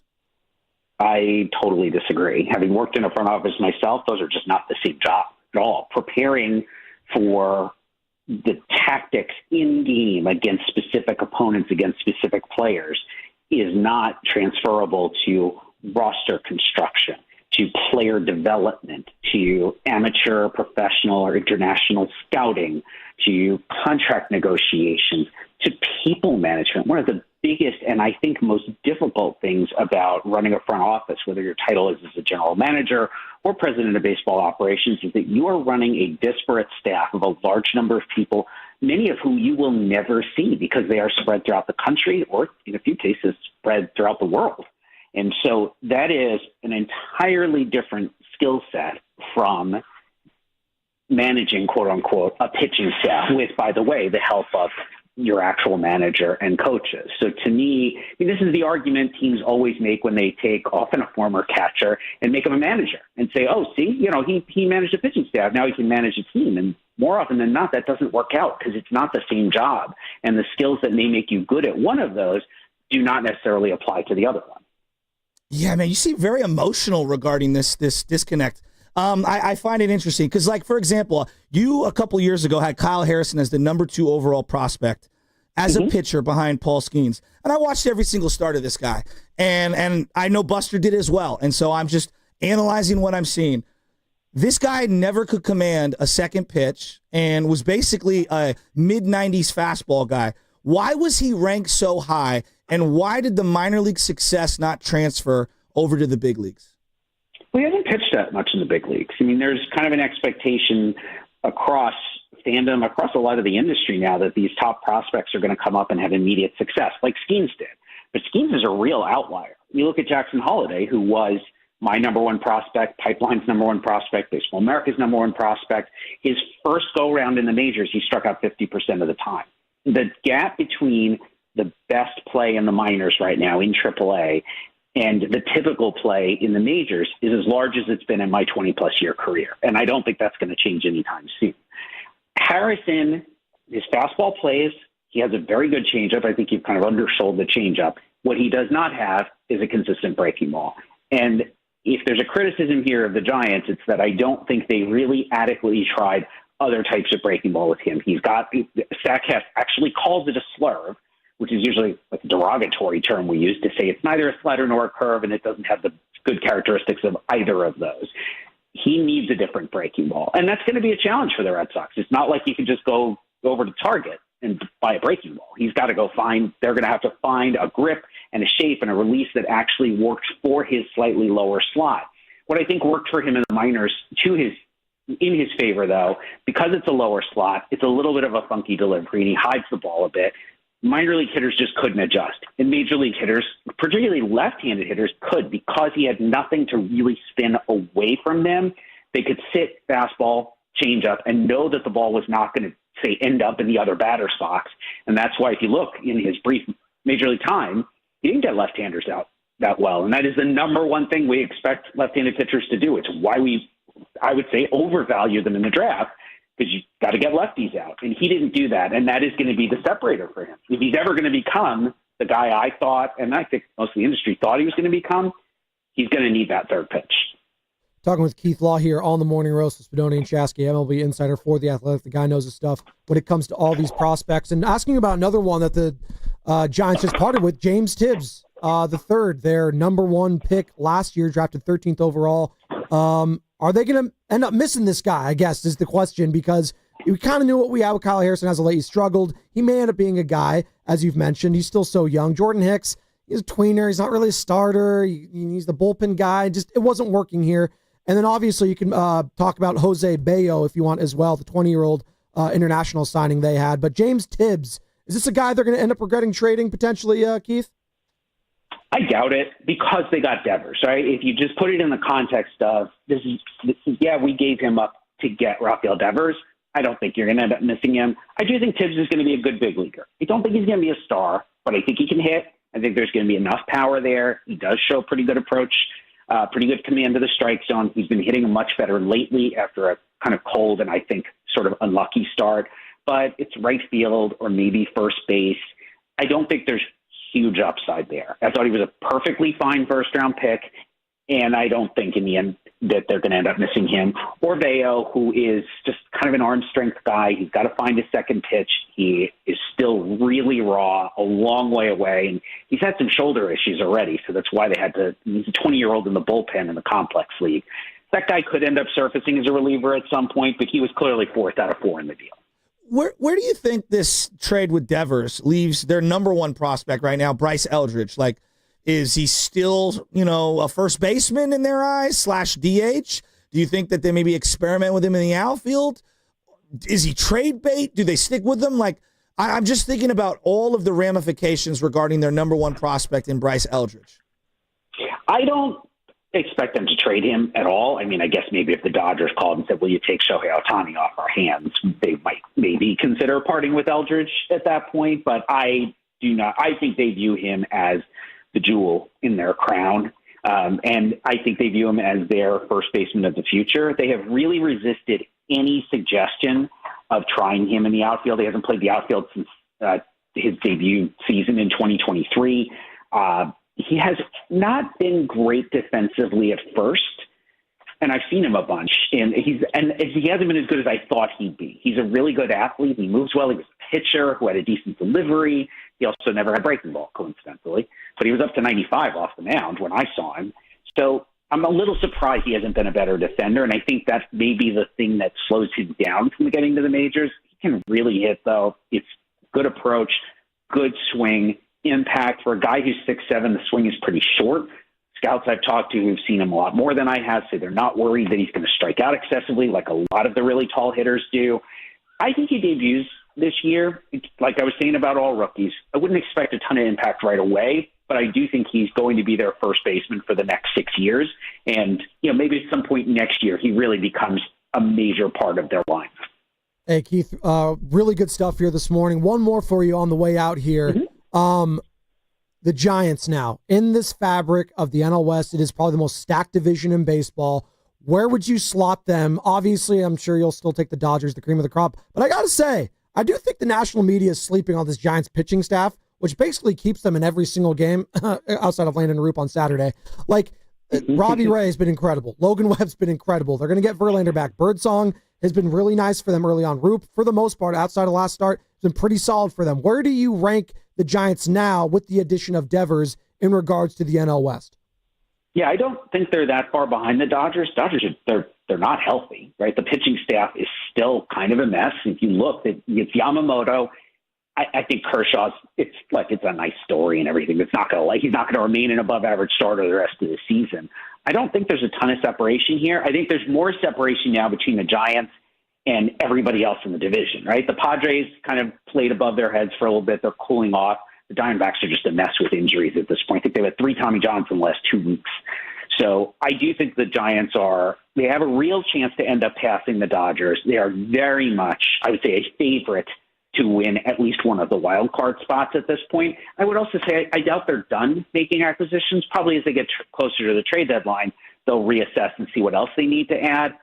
I will also just throw in there, too, Birdsong in the rotation. Like, Hicks in the rotation was a mess. I've been saying that forever. I'm obviously not the only one.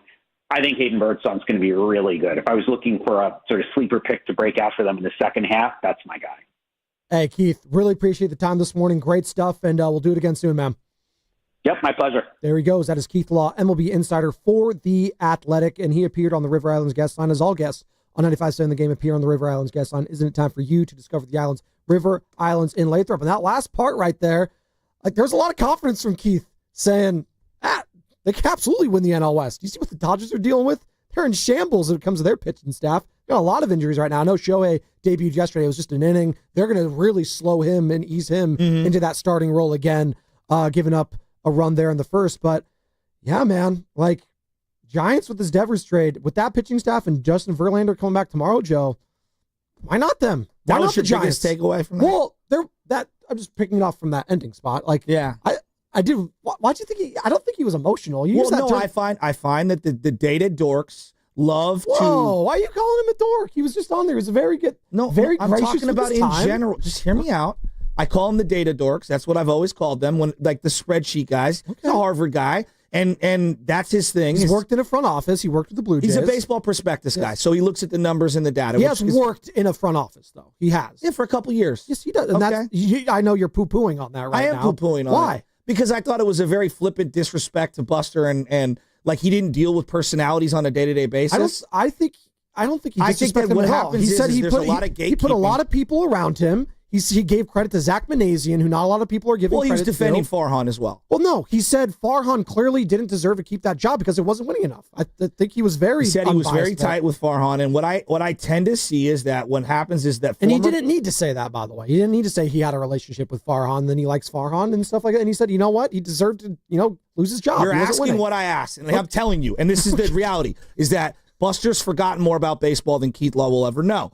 Okay? And so what ends up happening is when the data dorks get jobs in the front offices, they despise the former players because they jump the line and they get in front of people and they put people like Keith Law out of work. That's what happens. You So think I Keith can Law feel doesn't that. like Buster Posey? No, I just think that what he represents is somebody who came right off the playing field with no experience whatsoever, didn't have to grind the hard way, coming up as a scout. And I think that a lot of again, I call them the data dorks, and I mean that as a term of endearment, not necessarily a backhanded compliment. But the reality is that they despise the former players that jump and cut in front of the people who have been working really hard to get in their spots. It's kind of like the former athlete that gets right onto the radio right away and doesn't have to grind and do the nights and the weekends and all that stuff. And so I feel like there is a inherent frustration with someone like Buster jumping to the front of the line and getting to be in that position right away with zero experience. See, I think he was actually giving Buster a lot of credit for leaning on the staff that is around him, for leaning on the Zach Manazians, for leaning on some of his other front office guys. I think he was actually giving Buster credit, saying that's what a good leader does. He's not going to come in there, as he put it, as the Kool-Aid guy and saying, I'm doing this, that. No, I think he leaned on a lot of these guys when it came to this negotiations, and he ultimately had the final say, and he pulled the trigger, and that matters in all this. And Buster's going to get the credit, just like Bob Myers was getting the credit for all those things happening with the Golden State Warriors, right? Like, the guy that ultimately is the face of it, the president of basketball or baseball operations in this case, is ultimately going to get the credit, but it's okay to also mention the other guys, and that's what Keith Law was doing. But I get that, but I think we're overthinking this. Buster sat in the squad for 15 years. Yeah. If you don't think he watched Kyle Harrison like I did, like you did, like everyone who's listening did, and goes, this guy can't throw strikes. Yeah, like, absolutely. He doesn't need a spreadsheet shot out to him to explain to him that the guy, and I disagree with Keith on the other one, like, oh, he's got a good changeup. Oh, yeah, well, then why is he giving up 4 home runs in his last 2 starts on one pitch, the changeup? Like, I think we overthink these things when it comes to the data, and some of the people that have played the game, I'm not saying every single time. You could be a data dork and be great at your job. You can be a former player and be awful at your job. There's a fine line amongst all these things. But if you think that Buster didn't sit here and watch every single pitch from Kyle Harrison and know right away, like, yeah, this guy's a couple years away. Like, he doesn't need a spreadsheet to explain him. And then here's the other funny part that I said, well, Boston's going to do this and that and the other. Do you know who the pitching coach is for Boston currently? Who? It's Andrew Bailey. Oh, you know where Andrew Bailey was a year ago? Do you know where Andrew Bailey was a year ago? Where? With the Giants, working with Kyle Harrison. He was. So the guy who developed him in San Francisco, who's now in Boston, is going to fix the work that he did 2 years ago. Like, we're spinning ourselves into pretzels, and it's just like, hey, look, the guy has a couple of years to go. He's got some ways to go, and Buster knows this. I trust Buster, and I'm not going to allow someone to come on the Bay Area airwaves and crush Buster when he did the one thing. When did he crush Buster Posey? That's the way I determined it. Why? He said that he didn't make the decision unilaterally. How does including the other people in his front office, like, how's that crushing him? I'm so confused by why you thought he crushed him. Just because someone leans on other people around them, like, I don't know, what the president of the United States or any president should do, any leader should lean on other people around them. Whatever, right? You asked me my opinion. I gave you my opinion. No, I'm trying to understand. It's whatever. I'm just trying to understand. That's fine. Yeah. That's fine. You feel that way? And that's here's totally the thing. Fine. It's Buster Posey. Yes. He They just landed Devers. I know. Of course I'm going to defend him. It's literally the guy who brought you the first, second, and third championship for an organization that went 54 years in the desert looking for an oasis. I'm always going to defend him. Joe, all he said was Buster has no experience as a president of baseball operations. Where is the lie in what he said there? By the way, I didn't say there was a lie. I said the data dorks defend. You're saying that he was crushing him. All is that Keith Law said was that Buster has no experience at this job. And you're getting mad because he said that. And here's what I would say to you. Him with no experience was better than the guy who had experience next to Billy Beane for however many years. Yeah. And he was here 7 years. He couldn't do anything close to what Buster with no experience has done in a few months. And that's what Keith said. I think he deserved to lose his job, basically. I think the proof is in the pudding. Absolutely. I think you're just getting upset to get upset. It's okay. It's all right. No, I just think that, again, we owe everything. Data. Dog, my eyes are telling me the guy can't throw strikes. You're going Fizdale? Take that for data. Yeah, I'm with Fizdale. I'm with Fizdale. I'm with Fizdale. They're not going to rook us. There we go. I love that. No, Joe, it's okay. I wasn't trying to, poke the bear or anything like that. You guys, I'm going to always side with guys who played the game. I am. Fine. I'm always going to side with them. Again, I've read Keith Law for years. Yeah. All right? And then when he's wrong, and he'll admit it. Yeah, he's been wrong. But when he comes on air and he tells us, the data's telling me that he's got a good changeup. And no, because my eyeballs are telling me this guy's getting lit up like a Christmas tree. Listen, and in every walk of life, there's room for both. The data isn't the end-all, be-all. It is a tool to be used. Just like Bruce Bochy has come on these very airwaves and said, I don't like to be called just a gut guy, a baseball lifer, and I don't like By the way, analytics. I don't like any of that. Another catcher who went into managing and, I don't know, won 3 championships. He did. Yes. Causation does not equal correlation or whatever the one is. I'm butchering that. In the meantime, though, do you want to get to the injury report? Do we want to do that? Let's do it.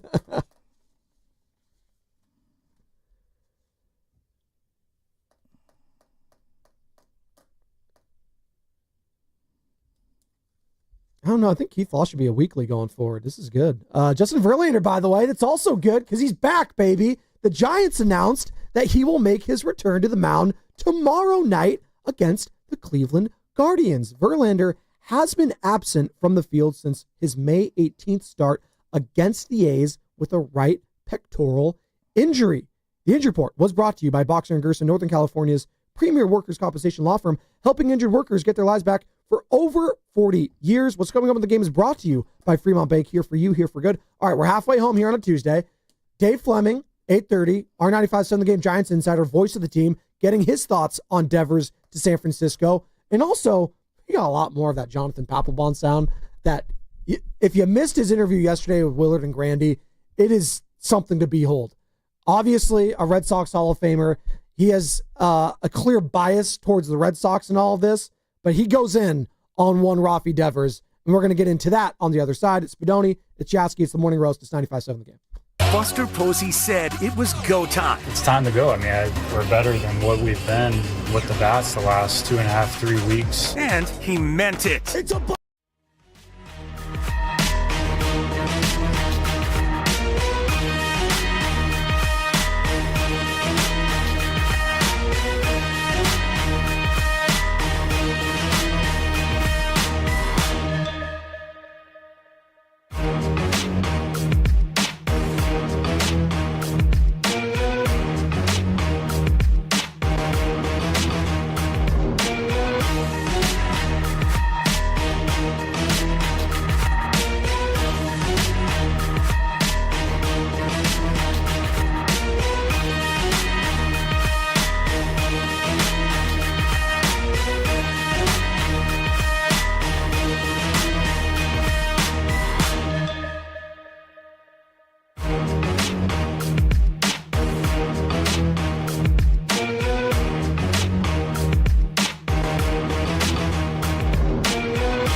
lovely people.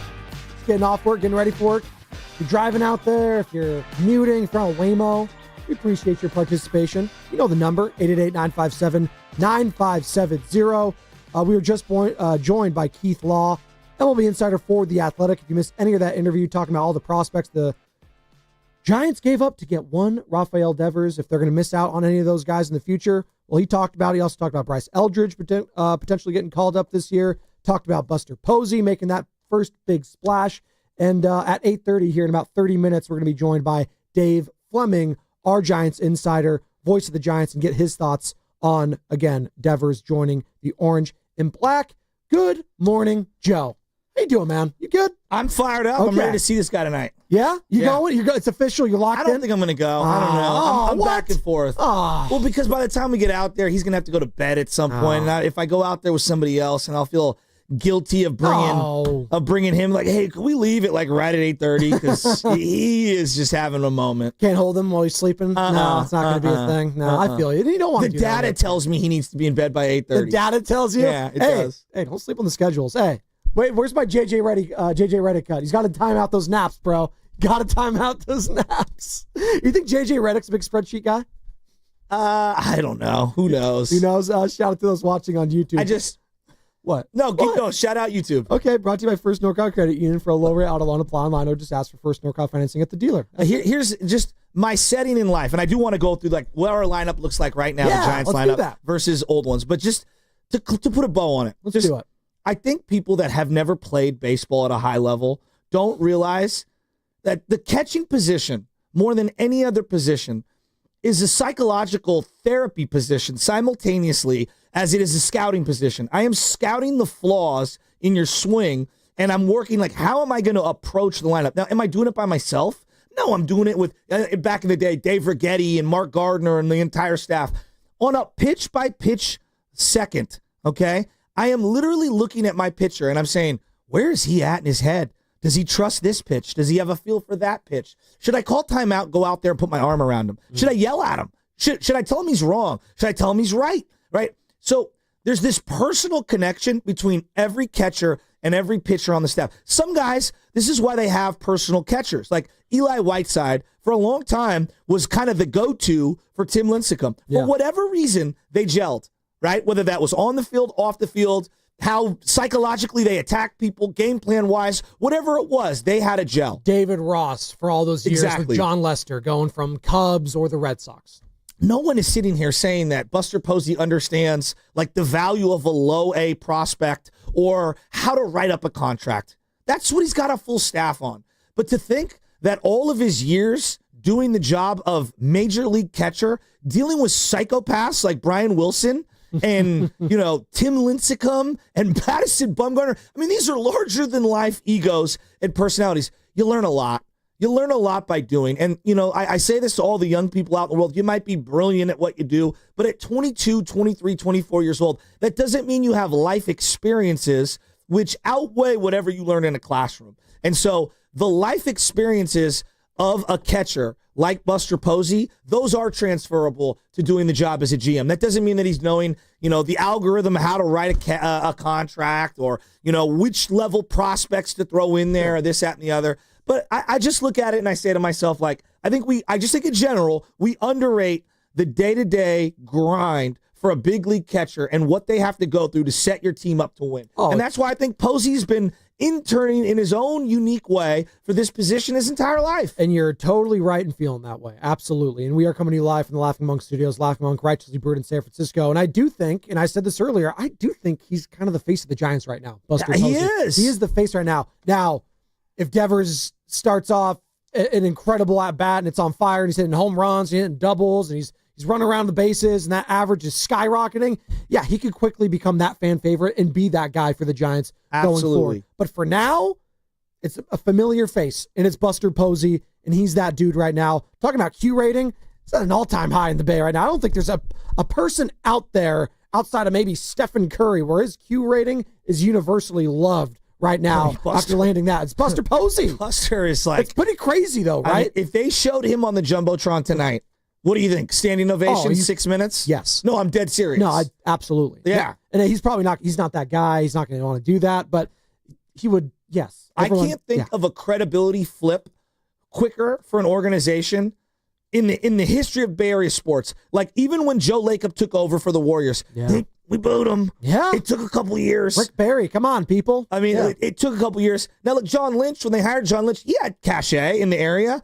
Not like Buster. No. I mean, John Lynch played his career in Tampa and in Denver. And he was a broadcaster, so he was somewhat of a familiar face. And, like, he was definitely had that, like, politician vibe about him with the smile. And he's like, I know what I don't know, and I'm going to lean on those who do know, right? I remember when we brought in Chris Mullen, right? And Chris Mullen had the cachet. It was like, wow, Chris Mullen's going to run the Warriors? Yeah. But it was still like, it's Chris Cohen, yeah. right? There was still that backdrop of ownership, and we were super optimistic. And look, Mullen is an all-timer. I mean, I don't know if Mullen is better in his sport than Buster is in his, but Buster had the team accomplishments that are just unbelievable. Like, what he did for this franchise to win those championships on the field as a player immortalized him. Well, it immortalized him. The Giants are unique, right? We don't talk about the ownership a lot as compared to the Jed York, right? Who's a guy that we can put the name to the face. He's been out there on social. He's been out there. I mean, hell, we talked about him going at, who was it? Our guy, Jeffrey Lurie of the Eagles, right? Going after him at the owners' meetings. It was a joke, but, you heard his name. Obviously, Joe Lacob, who's been on our airwaves multiple times here at 95.7, Joe. We know him. Greg Johnson, kind of a, who are you? I don't really know you kind of thing. I don't think you want to be known. It's a board of people. It's a board. He's chairman of the board, though. Yeah. So, like, that's why. It's like a collective. You see Larry Baer, the president. He's been on our airwaves. Yeah. Obviously, Buster Posey, another guy. But it's really the Greg Johnson and the Johnson family. And how are you viewing them through all this, right? You make the big contract, $182 million to Willie Adamas, and now $200+ million dedicated to Raphael Devers, over like $400 million, I think, in total between those two players alone. Jung Hoo Lee's another big contract. Matt Chapman. They put their money where their mouth is, right? I don't think you call him cheap anymore. No. You have to remove that tag from this ownership. And they've let him do what he wants to do. As in, like, hey, you want to give Adamas all this money? You want to give Chapman all this money? All right, here you go. Here's the checkbook. I mean, isn't that what you want from your ownership? Yes. Right? And exactly then obviously to make the move for Devers is as bold as they could have ever done. Right. I mean, no, there's no doubt. The thing is with this ownership, it's been really weird to see it. They went from being like the saviors of baseball in this market for Giants fans to building one of the crown jewels of the game to the most successful baseball decade the Giants have ever had. And then all of a sudden their Q rating, after all those, say, like 30 years of unbelievable, like, people love you and adore you. You saved baseball. You built the best stadium. You brought us championships. And then it went crashing down in 5 years. Yeah. I mean, in 5 years, it went crashing down.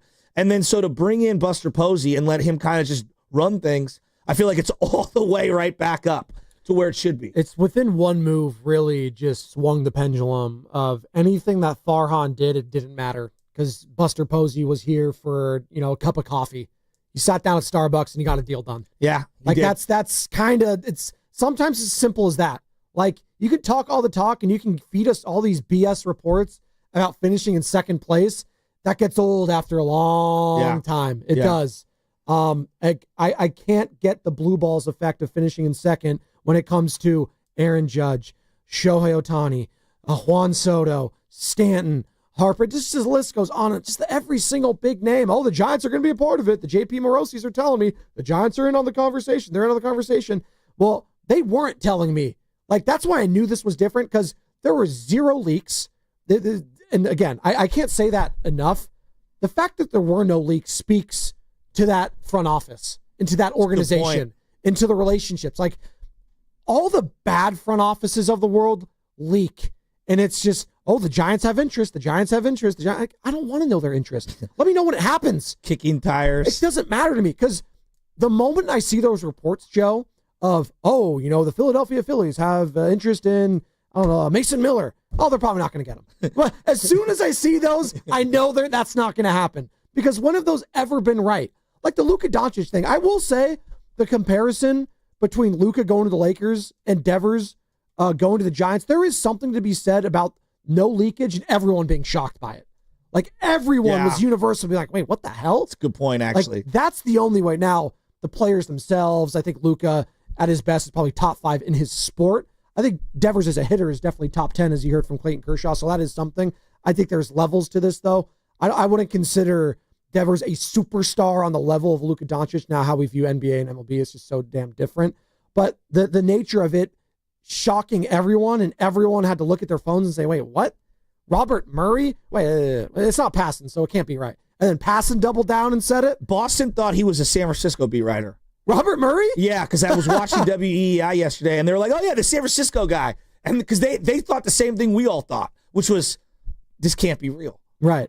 I think some Giants fans are still like pinching themselves waking up this morning like, what the hell? This guy's a giant? I mean, think about this lineup, and I do want to get into the lineup. Let's get to the lineup right now. I don't know what the hypothetical is going to be. Like, let's just, when they're fully healthy, Jung-Hoo Lee, okay, Adames, Devers, Ramos, Wilmer, Chapman.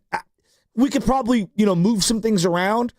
That's pretty good. And now we go 7, 8, 9, because you get the DH. Obviously, Wilmer. Let's just put Wilmer at DH. I'll put Devers at first for right now. Just for right now. Who's at second base? You gonna go Fitz? I guess right now I'm leaning on Fitz, but that's a short leash though, as far as I'm concerned. Put him in the 9 hole because they like that double leadoff. Yeah. 7, 8. Bailey in the 8 hole, and then Yaz in the 7 hole. Yeah. What's going on with Bailey, by the way? Have we had any update on that injury? No. That's not good. No. Okay. All right. So I'm looking at a lineup of Jung-Hoo Lee, Willie Adames, Devers, Ramos, Wilmer, Chapman. Chapman in the 6 hole is so much better. Yaz, Bailey, and then Fitzgerald. That's pretty good. It is. No, that's a respectable lineup. When I just saw the Dodgers over the weekend and watched them yesterday, like Ohtani, Betts, Freeman, Hernandez, you got Kike in there, Miguel Rojas, and then when you start getting to like the 8, 9 guys, like really, it's like, okay, like what? I hear people that say, oh, I think Matt was talking to us in the meeting. He's like, I don't know that 8, 9 spot. I'm really concerned. It's like, it's the 8, 9 hitters. Like, what do you want? Like that's what's going to happen. It's hard to have, what is it, the 27 Yankees or whatever it is. Yes. Like, it's not going to be the case for all these teams going forward. Now, would you like it to be better? But hell, I've seen the 8, 9 hitters get hot for the Giants multiple times. Like, I can't even give them their names right now. Like, it happens. So what's more important for me is 1 through 6, and you just gave me a damn good 1 through 6 right now. Well, and I think as I look at this lineup, like 1 through 9, I say to myself, why does this feel so different from 2021? Like, what is the big thing? I'm going to go back to Game 5 against the Dodgers, 2021. A must-win game. Would you agree? Well, it was. Yes. Okay. Now, I think we would all agree because you couldn't advance unless you win. Okay.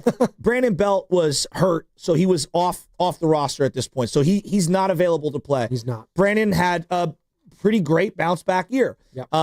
You started the game off leading off with Tommy La Stella. It wasn't Lamont? Tommy La Stella.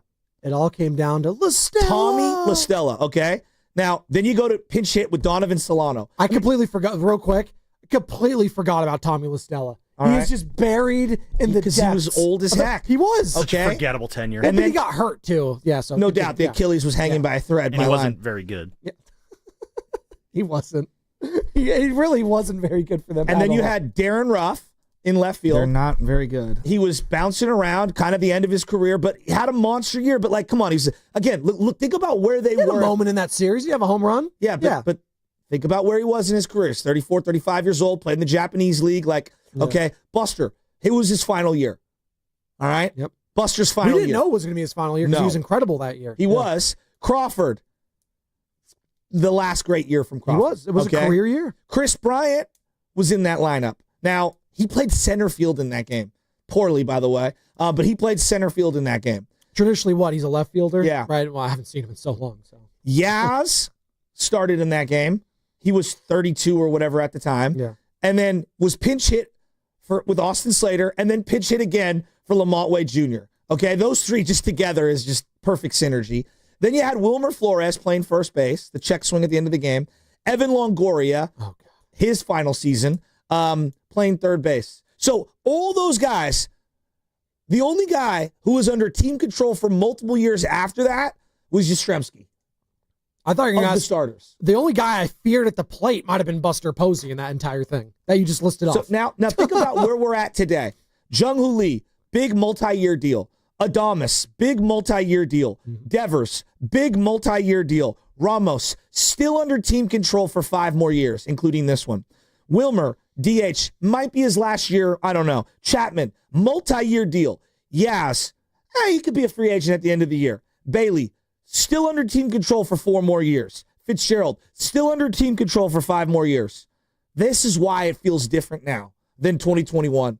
This, 1, 2, 3, 4 guys in your lineup with mega deals.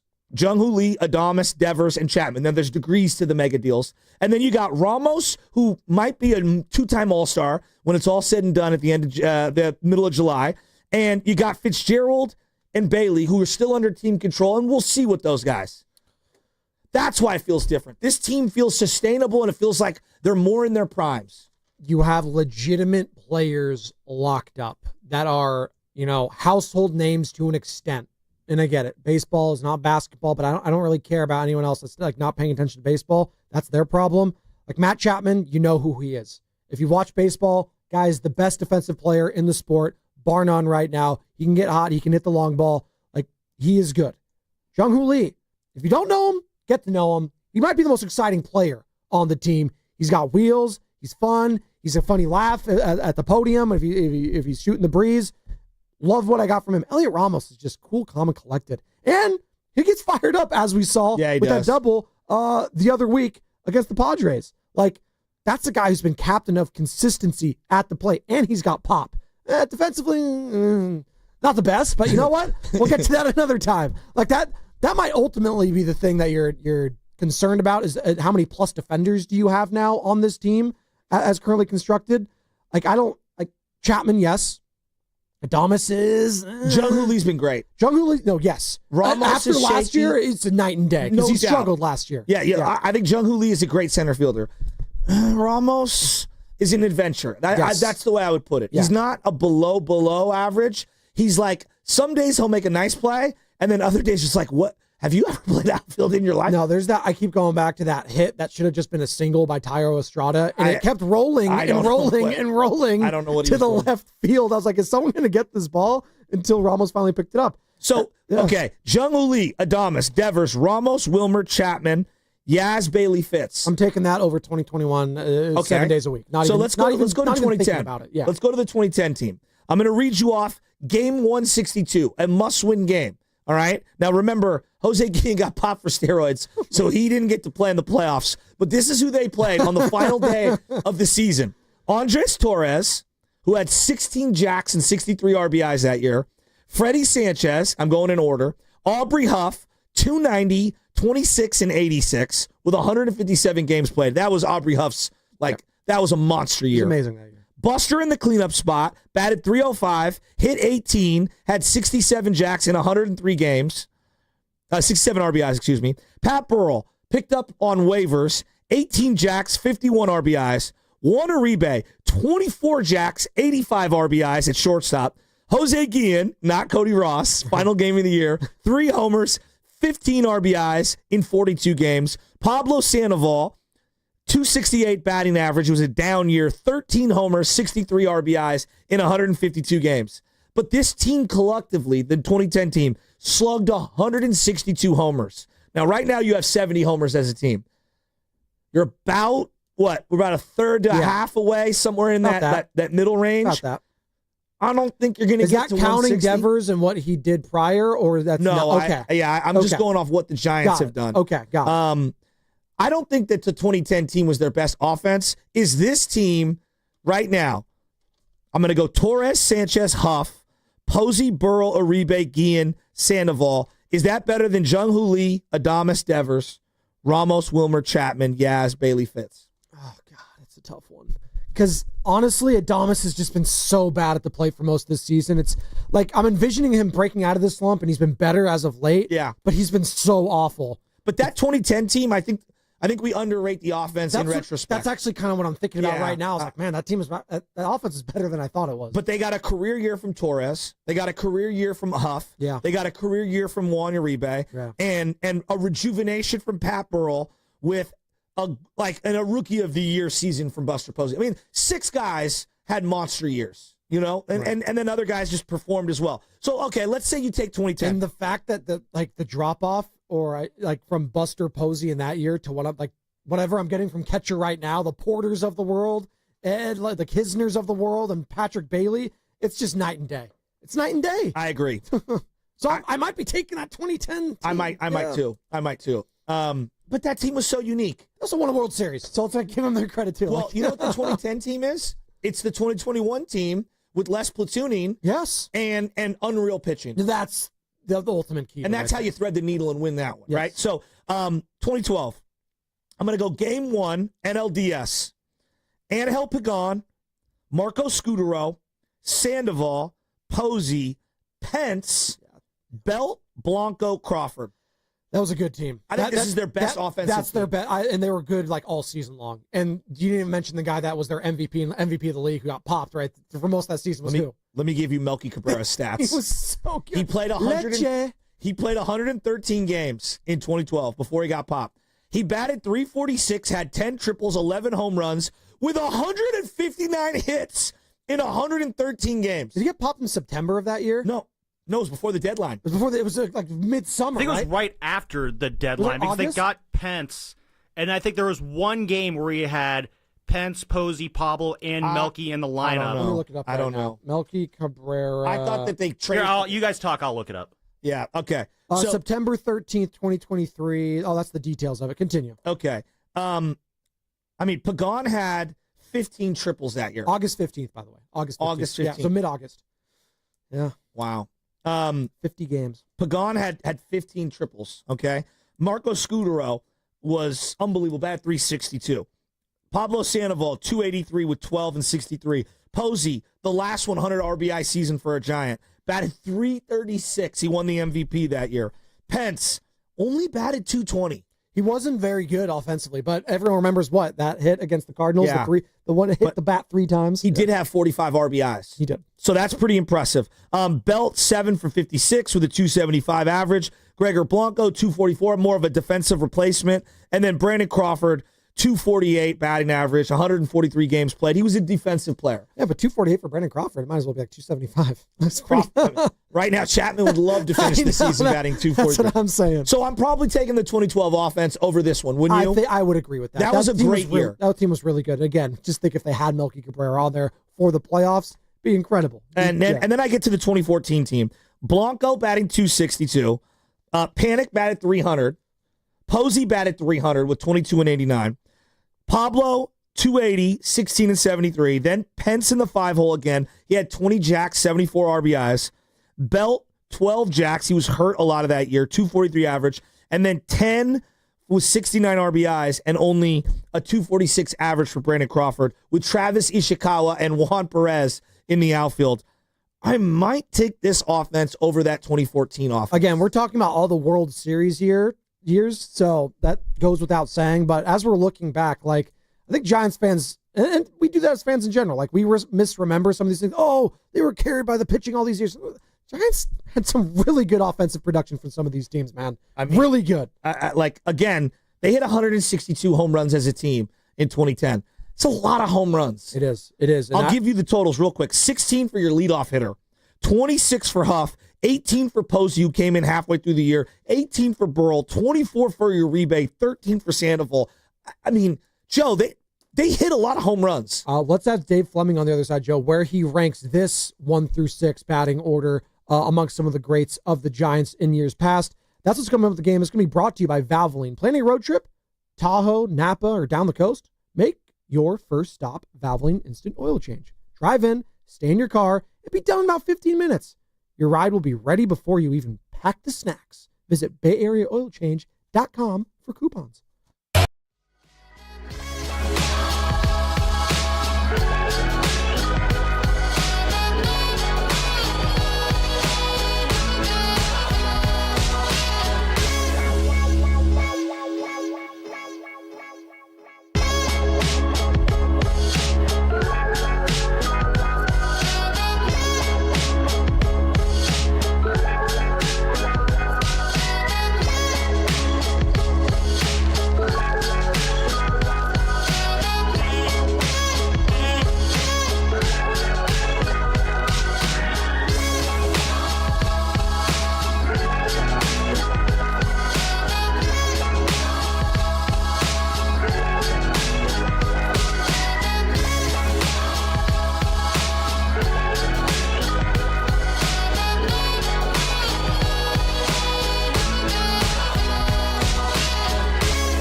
off of it, like Baby Shark. And I was like, what the hell is Baby Shark?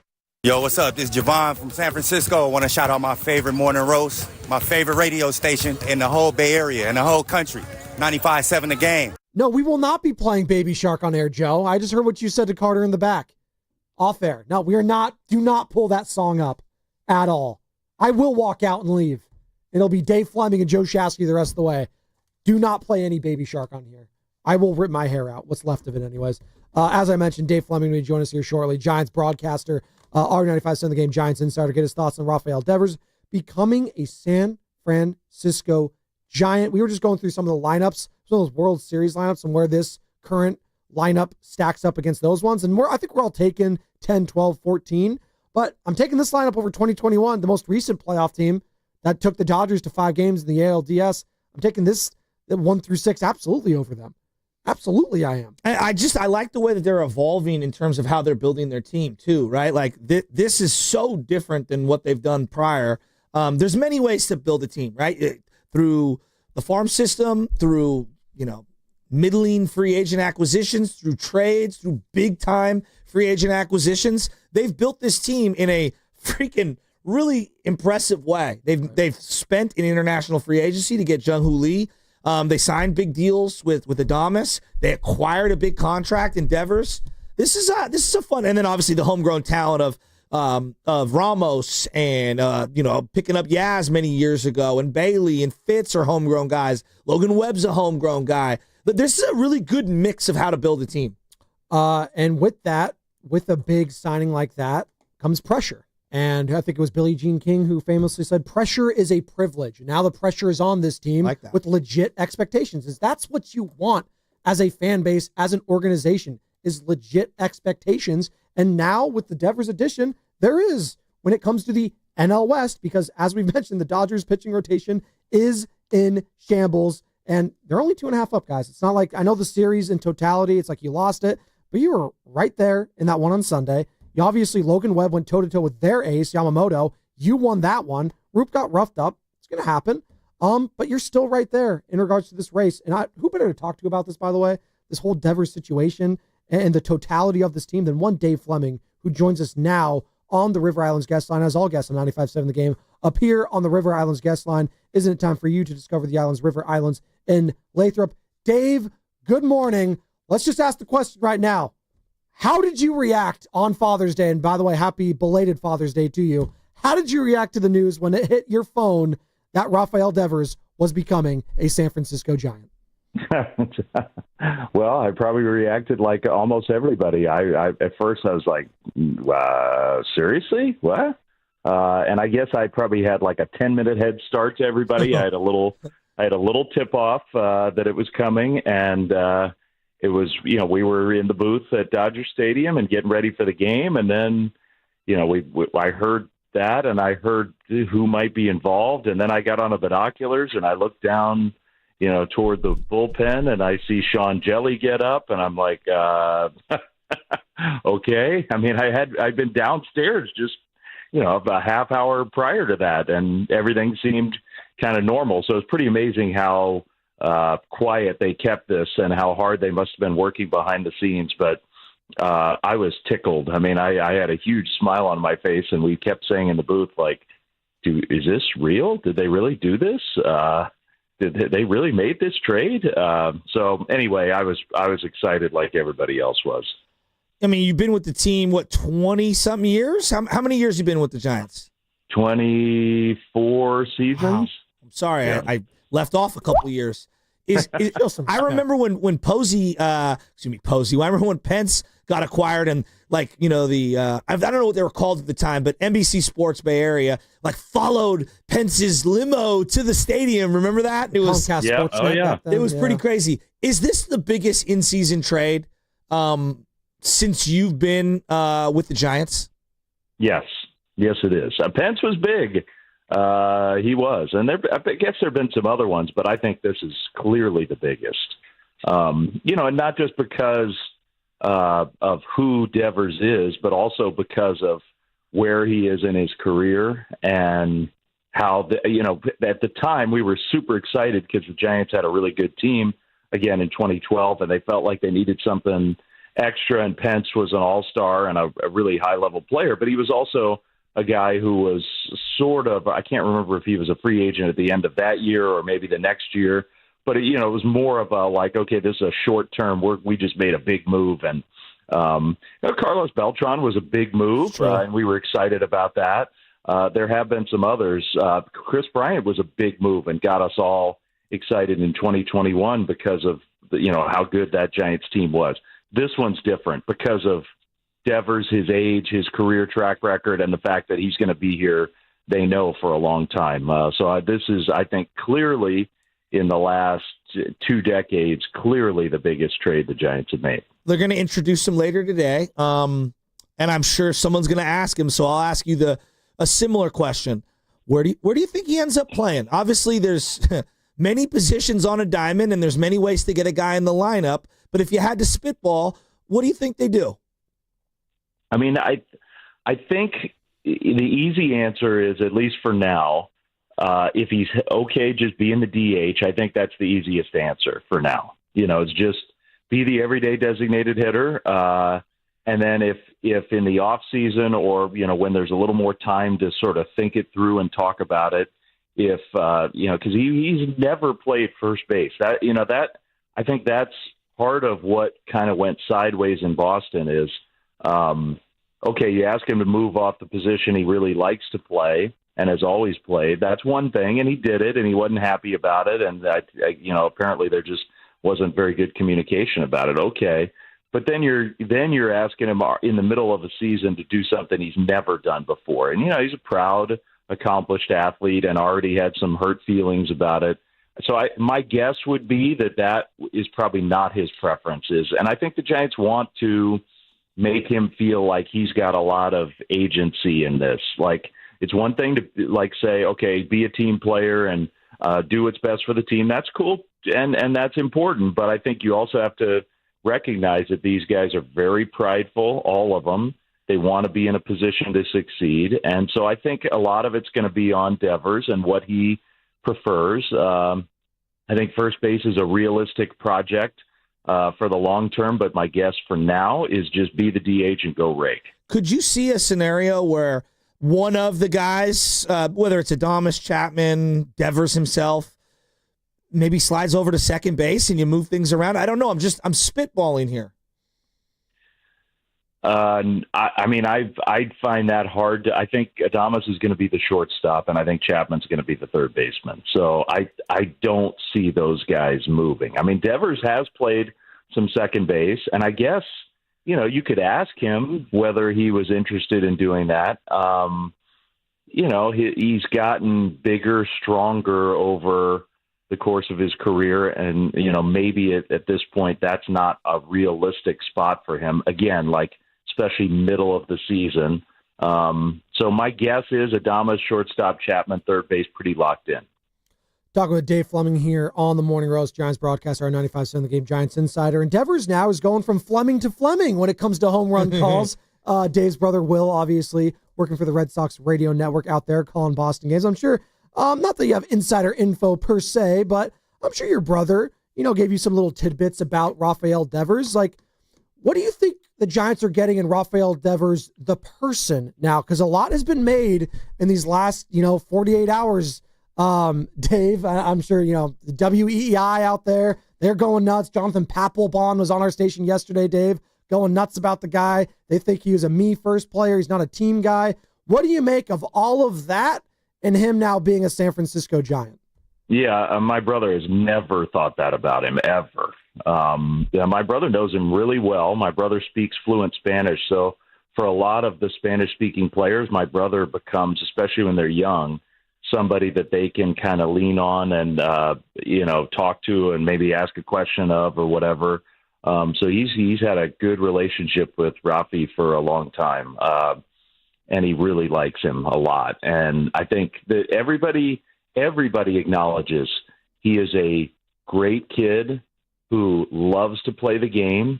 One thing my brother has said to me about him over the years, not just this week when I've been grilling him about him, but for a long time, he's a shy person. He doesn't want to be in the limelight, and he wants to be in the limelight in terms of playing in big games. He is not shy about the big moments on the field, but he's not a big talker. He's not going to be a vocal leader probably of this team, although you never know. He could turn into that.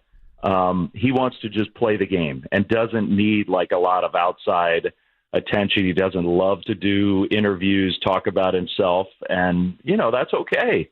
So I don't want to call him like a simple guy. I don't think that's true, but I think he just likes to keep his baseball life simple. And so I think you're going to see somebody who wants to just put his head down and go to work, and he wants to be in the lineup every day. He does not ask out. He doesn't duck away from tough. He loves hitting against lefties. He's got a great track record against lefties. He wants to be in the lineup every day. That's what makes him happy. Yeah, I mean, we're excited to see him. I mean, tonight, I hope Giants fans give him the standing ovation right at the beginning if he ends up playing tonight. I'm looking at the lineup. They got Jung-Hoo Lee, multi-year deal. Farhan, bringing him in. Willie Adames, multi-year deal. I'm just going down the lineup here. Obviously, Buster brought him in. Chapman was on a one-year deal. Buster had to get involved, and boom, he's got a multi-year deal. Ramos has been awesome, and now you put Devers in there with the multi-year deal that they've taken on. What does that say about Buster Posey, and what does that say about the Giants' ownership to be able to invest in this many people and that much money? Yeah, I mean, they should get credit for it. They've taken some criticism here over the last few years as people have accused them of not being fully committed, and I always push back on that, and I think this is evidence that they are committed to having a championship caliber team here. I do. And I think it tells you about Buster that you should believe what he says. When Buster took over, he said, one of the main things he said, I don't want to put words in his mouth, but in essence, he prefers and wants to and really believes in the value of having a core group of players that is together for a long time. That's how you build team chemistry. That's how you build a bond where everybody plays for each other, where you have an unselfish type of baseball where you're playing for the team. You're not necessarily focused on individual goals. And, I don't think Buster was criticizing players on short-term deals from the past years, but there's always like a competing interest when you're churning through a roster and bringing in guys on one-year deals or option deals or whatever, where they have to be thinking about what's my next contract and how am I best set up for that, as opposed to, I think Buster's preference strongly is to have a core group that is together for a while. And it's amazing. I mean, he's only been in charge for this year. I mean, this is his first year, and the Giants, you just rattled it off. They have their core. This is the Giants team for now and for the foreseeable future. I mean, they have shortstop, third base, catcher, DH, first base, whatever you want to call Devers, center field, left field. Those positions are locked down for a while. And so I think Buster has gone out and done exactly what he said he was going to do, and in pretty quick fashion. I mean, I'm sort of shocked at how efficiently he's done it, but that's how he believes in building a team. And now, for the foreseeable future, I mean, we're probably not going to have, never say never, but like this is going to be the big splash for a while. And now the focus really is internal development, coaching, getting your own players better, maximizing your own guys' ability, developing more young guys to supplement this team that is going to be together for the next several years. Yeah, it's pretty clear to see where the leadership is going to be on this team. And I think about the culture shock for this guy going from Boston to San Francisco and how different things are done, on and off the field over there versus over here. What kind of clubhouse culture is Devers walking into right now? Yeah, very positive culture, work-oriented culture, but not an uptight, paranoid culture, that's for sure. And I think in Boston, it's easy sometimes. I'm not saying that's what's going on in Boston right now, but it can be easy there to have that happen. And here, it's just, I think this is a very professional team led by Adames, Chapman, and Wilmer Flores, sort of as the examples of that. attitude. And I think Adames and Devers are going to get along really well. They're almost exactly the same age. I think Adames is going to be a hugely positive influence for Devers, just feeling comfortable and feeling welcomed and feeling relaxed getting here. Same thing for Wilmer. I think those guys are going to be really important to him. Devers is a guy who can get along with anybody, but he has been in one place for his whole career. This is going to be a big-time shock to him, and I wouldn't be surprised if there's a little adjustment period in terms of the on-field performance. This is very hard to do. He's going from one extreme to another, as far away from his baseball home as you can possibly get to a place where he's hardly ever played, a division that he doesn't see very often. Everything's going to be new for him. That is a big-time challenge, and I think those veteran guys are going to really help him with that transition. Talking with Dave Fleming here on the Morning Roast, Giants broadcaster, our Giants 95.7 The Game insider. And Dave, I opened up this, interview talking about pressure being a privilege. And with the addition of one Raphael Devers, obviously he brings the legitimacy of a World Series title, multi-time All-Star. The guys had big moments in the biggest games in the playoffs. So who now that Raphael Devers comes to this lineup, who's the pressure taken off the most here when it comes to the San Francisco Giants and some of these other guys? It's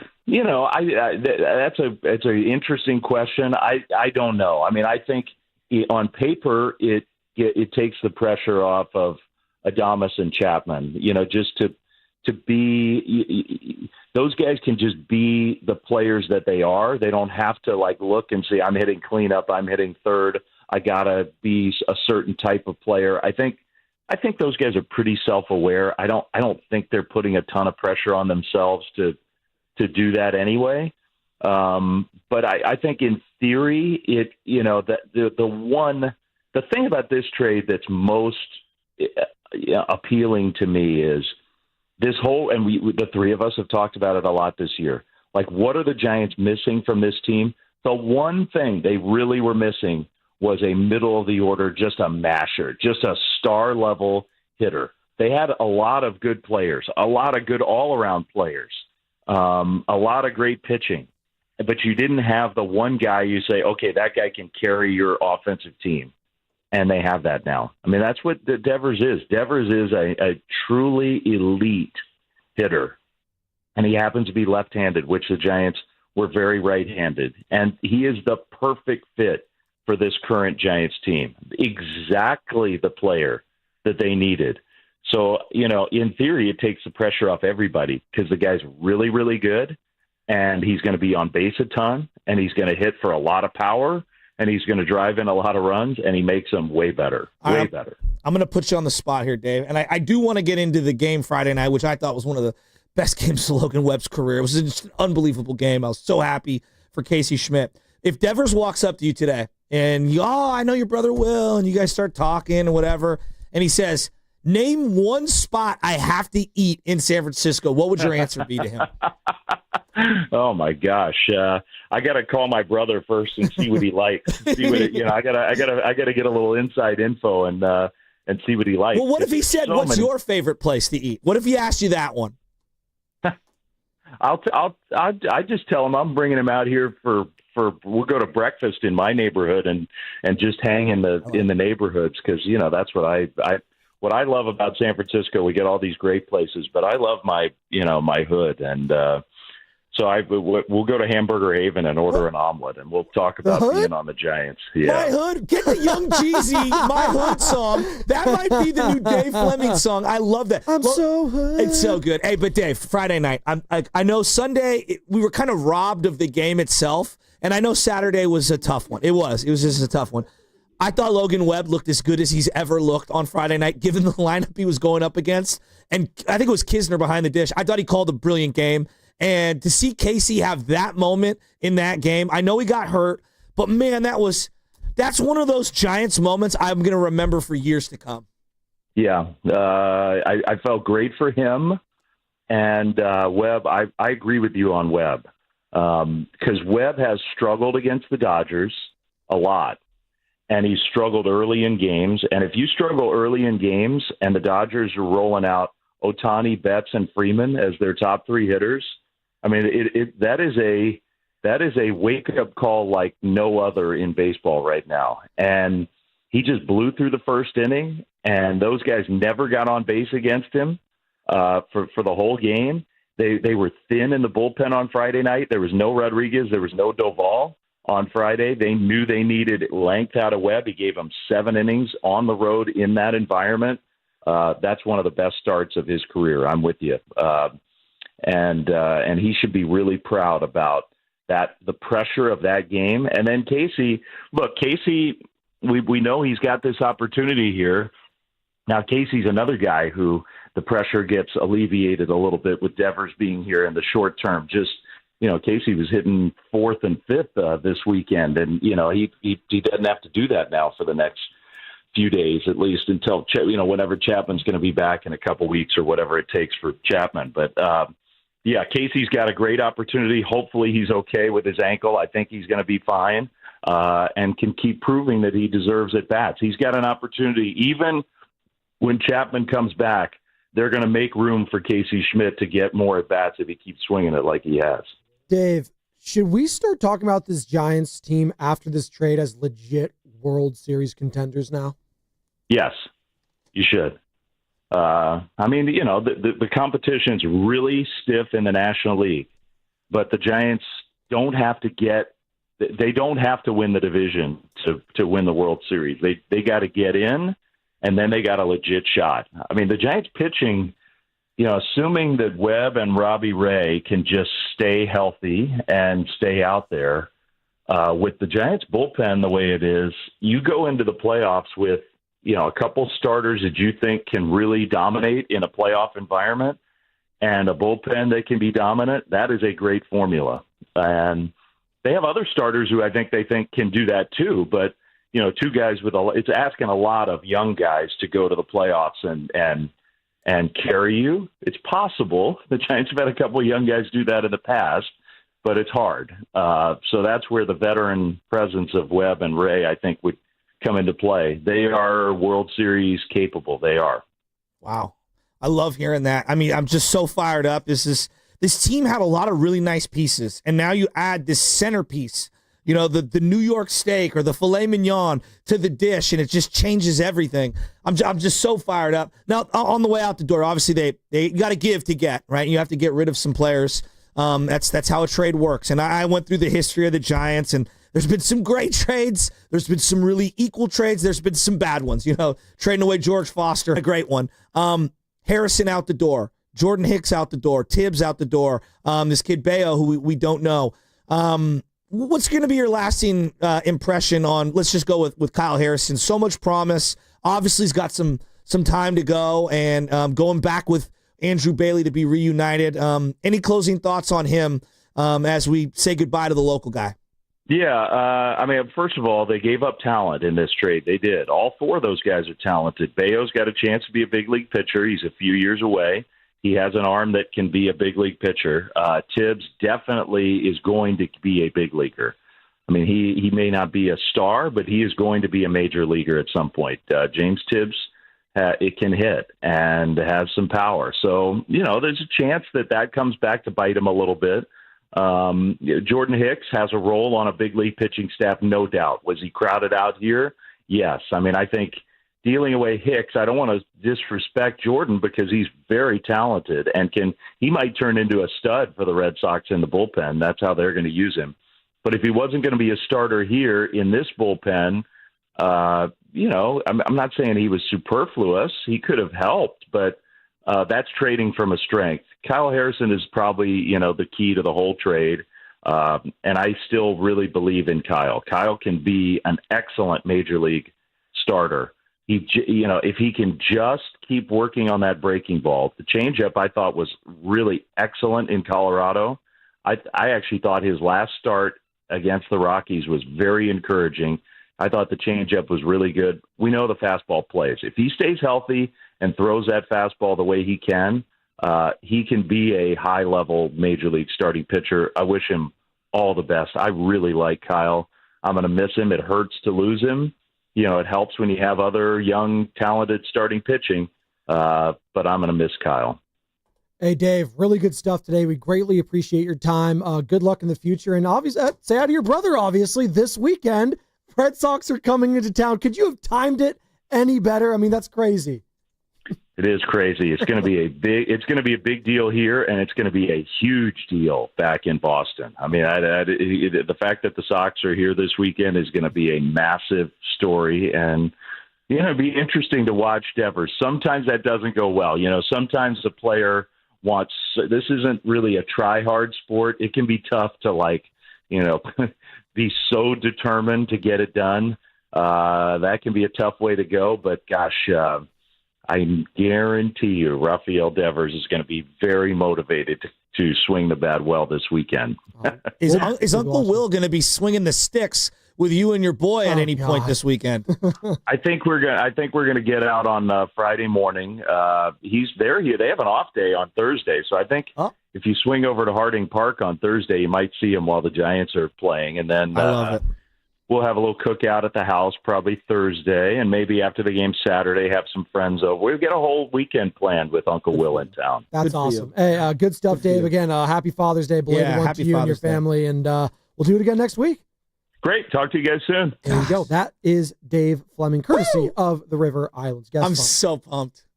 I'm just so pumped. World Series contender. No, Harding Park. Go see the Flemings. I might have to go sneak out there.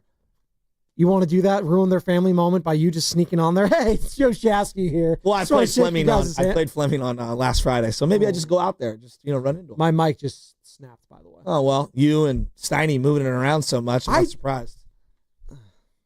It's hanging by a thread. I'm just not going to touch it, I guess, the rest of the show. It's like Tommy LaStella's Achilles. Oh, my God. It's like the Boston fan base right now. You're listening to 95.7 The Game, KGMZ FM and HD1 San Francisco, an Odyssey sports station and the home of the Golden State Warriors and Valkyries, always live on the free Odyssey app, coming to you live from the Laughing Monk Studios. All right, 3 hours down, one more to go. We got this or that coming up in about 20 minutes. This or that. The boys in the back are going to pose a question to us. We're going to answer with one or the other, this or that, and you're going to participate as well at 888-957-9570. Remember, that's the same number to call or text. Takeaways there, Joe, from one Dave Fleming. Well, I mean, the way I look at it is you get the player and then you kind of figure everything out, right? And you've done your homework on the backstory. Like, I'm sure that they peppered all people who have any connections to the Red Sox whatsoever, through back channels. You figure out and you do your due diligence. That doesn't mean that individual is going to play nice with you, right? But you do your work on the front end. You talk with the agent. You figure things out. And then, hey, get the guy, and then we'll figure out where he's going to play. I think he wants to play in the field, whether that's first base, second base, whatever. It sounds like from what, Dave said to us, it's pretty straightforward. Chapman's playing third. Adames is playing short. So we're talking about three positions. We're talking about DH, we're talking about second base, and we're talking about first base, right? Yeah. Those are kind of up in the air right now. I just wonder. How much are you going to be able to run out Wilmer Flores for the rest of the year? Wilmer's been a great DH. No, it's inarguable. He's been great. But you also understand that, hey, there's a risk of playing him every day where he could hurt his knee. Love him as a spot starter in certain scenarios, and I love him as a pinch hitter. Well, part of why he kind of fell out of favor was he wasn't playing enough, and his swing got out of whack. I feel you on that. So, if there's a fine line, I guess is where I'm going at. Yes, I would love to have his bat off the bench, but he's been so good. He's leading, top 5 or whatever in RBIs in baseball. So you don't want to get him off the field. You ideally want both these guys to be in the lineup together. Sounds like it's a good problem to have. No, it is a great problem to have. And so, look, Dom Smith can be a defensive replacement or a left-handed pinch hitter off the bench. That would be great. That would give them optionality. I think second base is up in the air, and I think it's Fitz. I think it's Schmidt. Maybe down the line one day it is Devers. I don't know. That might be an off-season thing where you work with him in the entire offseason. He's maybe got to, work on his footwork or whatever. But you get the player and you figure it out from there. Yeah, sorry. What's going on? We've got a whole team in the back because you just Willard that mic and broke it. No, I did not. It's just okay. There it goes. So it was hanging by a thread. It's gone. And we're gonna. Can you guys even hear me? Yeah, we're good still because the light's not on there anymore. So I'm just, It's fine. We'll go through it. It's old fashioned. I'm just gonna hold the microphone like this. Good old, if you're watching us on old-fashioned, Twitch, like Twitter, and South Park? YouTube, relax over there, Randy Marsh. You are more like Randy Marsh the more I listen to you, Joe. But if you're watching on Twitch and YouTube, I'm just holding the mic now the old fashioned way. That's fine. I think in my lifetime at 95.7, we're going back to the old studio, I've broken like 3 mics. But I'm blaming Steiny. How? I've been here, I don't know, whatever, 7, 8 years. I've never broken a mic. We're fidgety individuals, Steiny and I. We like to just like move around. He gets up more than I do. Like you like to stand. I don't stand. I just I fidget. I move around. I can't help it. It's always the A-chair mic that breaks too, even at the old building. Well, because the guys at the beach are like the Gurus and the Shaskys and the Dibs. I don't think they move around. We just blow out microphones. We don't break the stand. Exactly. And what's worse these days, right? As engineer Sam is in the back. He's ready. He's ready. He's like our pit stop guy in NASCAR. Dude, he's ready. As soon as the brake hits, he's going to get in here. He's going to fix the tires. He's going to fix the mic, and we're going to be good to go. For the record, Sam says breaking the mic is worse than blowing out the mic. Like, how expensive is this? Do we know? Is this going to come out of my You're paycheck? You're going to find out your next paycheck. Oh, no. Sam Odyssey can't recover from this. The other Sam, not Lubman, the tech guy Sam, actually looks like he was a part of the Excel spreadsheet team for Farhan. Dude, come on, bro. And you know what? He'd take that because who just takes a shot at the IT guys? That's not a shot. That's not a shot. You know why, Sam? You'd actually probably want that job because we'd be making infinitely more money than what you'd be doing right now. But we love that he's here and he's helping us. We're having fun. We're having laughing. fun. Yeah, I'm really excited. Did you know that the current NL West odds as of Monday came out? Hold on. Yeah, are we gonna do the game show music? Well, do we have the game show music? I haven't seen that. What do you mean you're tired? Of the game show music. I mean, it's a Steiny bit, you know? Excuse me? I heard him do the other day, and I'm like, you know what? I kind of want to do our own stuff. I was the one that brought that bed to the station. Well, now I was the one that introduced it here. With Steiny. Why? Well, Steiny has like this weird thing where he gets mad about me and Guru like having a friendship. So now you're the one texting Steiny in like group chats on the side with like me and Carter. I like to twist the knife. You twist the knife. You love Steiny. I do love Steiny, but this is a Steiny bit. Can we like do different music? I don't know. I think it's called a station bit because Willard and Dibs do it. Feels like it's Spadoni bit since he came up with it. Thank you. Can I just get some credit for some of these things? I know I've been a producer Spadoni, for so long. great job. Thank you. That's all I needed in my life is a pat on the back. Okay. Maybe we should do like Who Wants to Be a Millionaire? That's a little more intense. That's scary. No. Yeah. That's a little Regis. There it goes. I don't know about that. I did love the ones where they got like the 50-50. So you go, Who Wants to Be a Millionaire? And they still get it wrong. It's like, you just suck. Or they go to the Lifeline and it's like, I'm going to call my dad. He's out in New Jersey. All right, Bob, we're going to Bob in New Jersey. Bob, you're on 95.7 The Game. You're on Who Wants to Be a Millionaire? Just gets it wrong. He's like, I don't know. It's like, thanks, Dad. No, the best was the guy who called. He's like, I want to call my Lifeline. Oh, yeah. He called the Lifeline and he was like, I'm about to win $1 million. And then answered the question just right. Flexing on everyone, right? $1 million. That was like that was the way to do it. Oh, God. I've always wanted to be on those game shows, but then you get on them and it's just like, are you going to choke? I would definitely choke on Who Wants to Be a Millionaire. I will say this. Without the IT people here at the station, we don't, A, have a station, and B, I would never be able to get into the building because I've lost my key card 7,000 times. We know. You call Sam at like 5 o'clock every morning. Sam, I left my key card. You called me this morning, Joe. What did I say when I answered the phone? Okay, I asked if you had your key card when you called this morning. He didn't want to answer. He didn't want to. I've lost my key card probably once a week for the last 5 years. Oh my God. I'm not kidding. Where do you put it? Well, now I have it on like a little, like one of those dorky clip things that you have like the little. Oh, like the nerds do. Yeah, actually. So you are. Yeah, you become the very thing you swore to destroy. Exactly. Okay, Shasky, I'm on my 3rd one this month. See, I'm not alone. Guys, what are you doing? Well, first off, I don't carry a wallet. Throwing them out there? You at the club? Just throwing Carter out leaves your them in the cards? Waymos. No, I don't carry a wallet, and so I only have so much room in the back of the phone. You don't carry a wallet? Yeah, it's been liberating. I'm never going back. I'm never going back. That's exactly why I've lost it. I don't carry a wallet. I'm never going back. I'm taking the man card away from both of you at this So what point. ends up happening is like I put it in my jeans or my pants pocket, and then when I get in the car, inevitably I put it in the little console, in the middle console, and it just you don't want your car to get bipped, right? Imagine you drive your nice car, you park it outside the ballpark, and it gets bipped. Jermaine Wiggins yesterday, all the time. Okay, so we totally just went on like a 3-minute tangent there. You had some game show music for us. We have to do like the odds, right? Game show music, Carter. You got the game show music? We can hold off on this and just go right to this or that. No, it's your guys' call. That's in a couple minutes. We got. Let's do this. This is fun. Okay, what is it? I'm doing the odds for the NL West. This now. is the current NL West odds. Okay, so the favorites still in the minus category are going to be the Dodgers. Yeah, minus 800. Okay. Is that a lot? That's a lot. That's a heavy favorite right there. Okay. Okay, so David, and I guess All right, that's Goliath, and we'll be David. I'm going to go Padres still as the number 2 team. You are wrong. Whoa! Padres are not? I got the buzzer, don't worry. It's the Rockies. Stop. I wanted to just see your face. Shut up. That's wrong, too. They're plus Shut up. 100,000. It's not that. 100,000. I've never seen a line this big. There's no way. The Padres are plus 100,000. No, that can't be the real. Rockies. The Rockies. The Rockies, excuse me. Jesus. I'm sorry, I'm ruining the bit. It's fine. So the Giants are the number 2? Number 2 at Really? plus 800. Wow, that's actually kind of surprising. And then you got Padres plus 1,200. D-backs plus $4,000. Wow, plus $4,000. I like how you did that. Okay, so the Dodgers, then the Giants. The Giants are right there. Now, do you have the NL standings as a total? Carter, let's put some money on the Giants. What? Do you have the NL standings, like just who wins the National League, like the best That record? I don't have. We can pull that up right now via draft. But would you bet your salary right now on the Giants winning the West at plus 800? No, I would not bet my salary on anything, first and foremost. But definitely not that. I'd still say Who wrote that? The Dodgers are the favorites just because of the production every day from that lineup still. Like, Devers might struggle coming here. Like, that's a realistic possibility. And then you got 2 of your highest paid players also struggling potentially, Willard Dibs and Devers. So let's wait and see here. I'm going to 2-game losing streak right now. Snap that tonight with Robbie Ray. If Devers gets a hit or 2, I'd feel a lot better going forward. Let's just see how it plays out. You holding the microphone, it's just I can't not. Like, I'm it's sorry. just hilarious. It's to me. ridiculous. I know.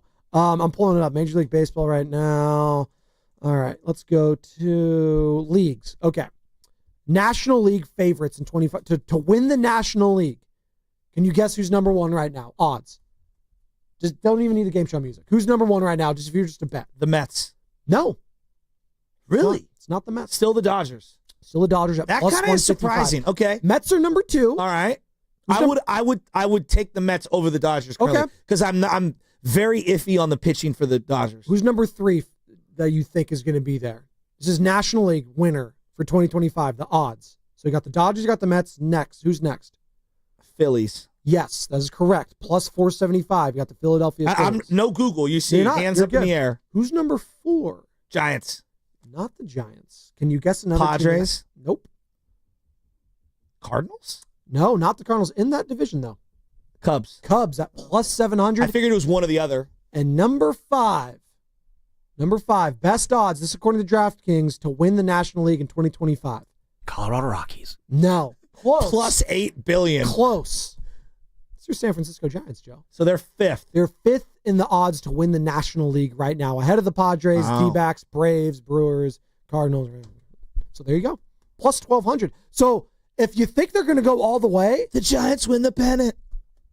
Plus 1,200 right there. Does that lead us now into this or that, Sam? What is our this or that heading into the break? So Carter and I, we debated this a little bit, but we decided to go with our initial plan here. It's my favorite thing we do here, by the way. Debating with Carter. So if you're listening right now, Listen to Keith get Law. ready. You can get in line. You can play this game with us. It's this or that. There's no nuance. There's nothing. It's this or it's that. You have to pick one.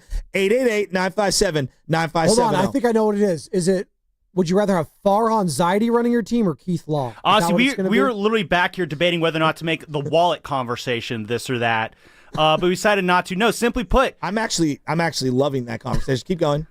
I know, I was tempted to, but we decided to go with our original plan was who is going to be more of the face of the franchise for the Giants, Raphael Devers or the homegrown guy, Logan Webb. Oh, interesting. Interesting. I'm going Devers. 888-957-9570. So rephrase that one more time for me, Sam. The face of the franchise? Who will be the face of the franchise going forward? Raphael Devers or Logan Webb? Taking Buster Posey off the board on this one. Devers or Webb has to be a player. Yeah, in my lifetime, only Tim Lincecum has been the face of the entire team. As great as Bumgarner was, and Matt Cain, and Jason Schmidt, and Russ Ortiz, and go right down the list, John Burkett, Billy Swift, like all those guys.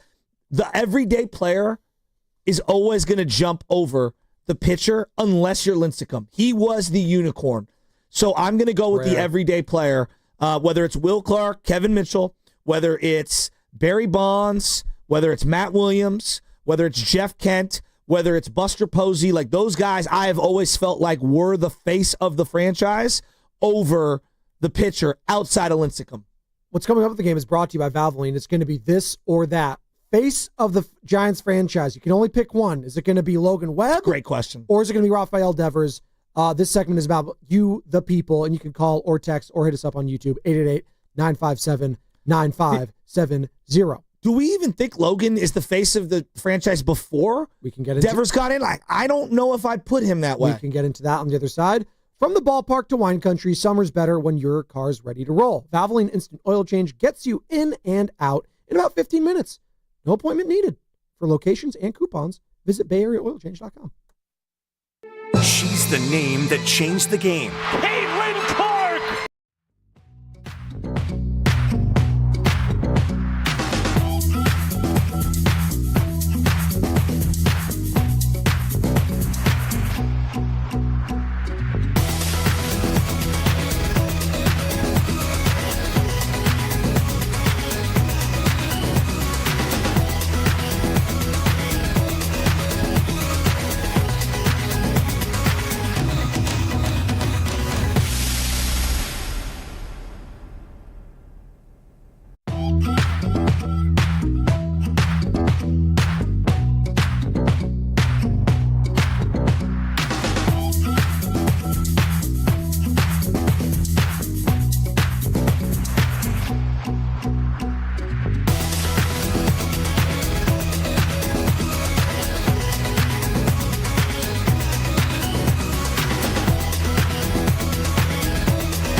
This is Big Pun from South City, and you know I'm tuned in to the Morning Roast with my guy, Joe Spadoni, and Butcher Boy Shasky on 95.7 The Game. Ooh, some gorillas this morning? Dare? Big Pun, what's up, bro? He's been in the DMs. He's fired up about Devers to the Giants. He's also fired up about fireworks for 4th of July. We'll leave that there. Are fireworks, like, allowed anywhere around here? Anywhere in the Bay Area? Like the legal ones in California, which aren't the fun ones. But. I mean, I'm not going to talk about it. No, I'm saying the legal ones. Like, because, like, Joe, I'm not going to talk about fireworks. Why? Because in my neighborhood, you'd think every Saturday night it was legal fireworks night. Well, yeah, that's Joe and I's We neighborhood literally too. live in Oakland. Like, yes. It's every single weekend when there's something big. Actually, there was a huge fireworks thing. Was it Saturday night? Well, you know 4th of July is approaching, like, starting in, like, May here in the Bay Area in certain neighborhoods. And I live in one of those neighborhoods. Hell, down in Monterey, down in, like, Seaside area, they do that. Like, they are exploding everywhere now. When I lived in Concord, there's a dude who literally lived like right behind my house who just like once a week, it's like, yeah, let's shoot off a few to entertain the kids. And I mean, I was entertained too, but yeah, they're out there everywhere. We used to light off M80s and M1000s. Bottle rockets, yeah. Well, you know what you used to do? Because we did have legal fireworks over in Monterey when I grew up, and you would buy, they don't sell them anymore, but they'd be called Piccolo Pete's. It's those ones that whistle. Oh, yeah. And what you do to the bottom of them is you hammer the bottom of them, and after the whistle goes out, they explode. So they took those off the market. Have you ever lit off the coveted M3000? No. It's a quarter stick of dynamite. They're really quite something. Yeah. I've had friends that were throwing them into mailboxes and all kinds of stuff. Have you ever just lit off this thing? It's called a bomb. Yeah, they're really cool. Used to get them in Chinatown. They were quite something. Yeah, Chinatown, the black market, wherever. There's bombs. It's really cool. Ever since the JPP incident, I've been really hesitant to get in on fireworks. Well, as you should. He won a World Series after that. Or World Series. He won a Super Bowl after that with the Bucks. You didn't hear the joke? What? Well, they tried to size up his finger and they just gave him a wristwatch. That's so mean.